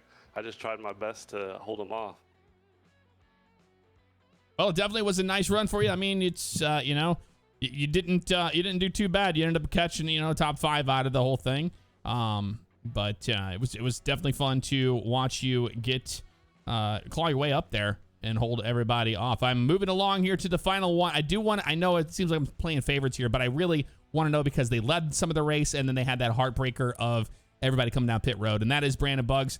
Buggs, you got to tell us what happened there. What was your thought process when you saw everybody coming down? Because you're usually the guy that comes out there and you like to play around and fake everybody when you're coming down pit road, and you saw everybody come down. Yeah. I figured we didn't run many green laps at that point, so tires weren't that necessary. So I figured I'd stay out. I was good on fuel. And after we had that green flag run, I saw Rucci on my relative and thought, okay, turns out tires are very necessary. I thought I could keep pace. I mean, we only had 10 laps to go at that point, so I thought I could keep it. But once we got that second caution, I knew I was just going to get my doors blown off. So I decided to come in and get tires, which really kind of put an end to my race. And yeah, just couldn't make any position back. Oh, well, kind of did. And then I turned Scott there on the last lap, thought I had a run on him. And we made a little bit of contact, and then it was just like magnets. Everything I did, I could not get off of his car. Then I was really trying not to spin him out, so that was super unfortunate. And then I hit pit lane at about 120 miles an hour, so I just decided, well, I'm still crossing the start finish. It's just in pit lane, so I just hammered the throttle. Did you see what happened to Scott? Sorry, did you see what happened to Scott Barkman? I did not. I saw that he started to kind of go the same direction, and then I lost him. He made a sudden stop because he hit the pit barrier, like the water on the pit entrance. He came to it. Yeah, you murdered him. So I'm sorry, Scott. Yeah. I'm really sorry, Scott. We're gonna let these guys head over to the hauler and finish their whole the rest of their drivers meeting. But fantastic racing from everybody. There's a couple other drivers I wanted to talk to, but I'm sure they're a little salty after everything that just happened in the last 5 laps of the race. So we're just going to let things simmer, and we'll move on to next week. Thank you, guys. I appreciate the broadcast, boys. Hey, boys. All right. Well, what a incredible race. I mean, to be honest, the package of this car at Pocono is usually kind of a boring track to watch a race at sometimes. Anything but boring. We saw a lot of awesome moves, and it sounds like from the drivers there was a lot of strategy and a lot of tire saving. It's fun seeing the strategy come into play, Jeff. That was actually really interesting, and it made for a good race. Absolutely. Well, guys, that's going to do it for us tonight here at Pocono.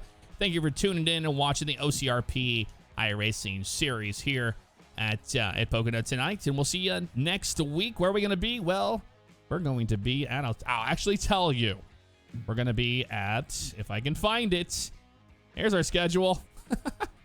We'll be at Darlington for the throwback. Then we go to New Hampshire, the Lobster, and then Indianapolis Motor Speedway, Watkins Glen, Martinsville. Great race there. Some short track racing. Atlanta, and then we finish out the entire season at Phoenix. There you have it right there. So that's going to do it for me. I'm Jeff Favignano, and you are Civ Ryan. We appreciate it. We love you guys. We'll see you next time. Take care.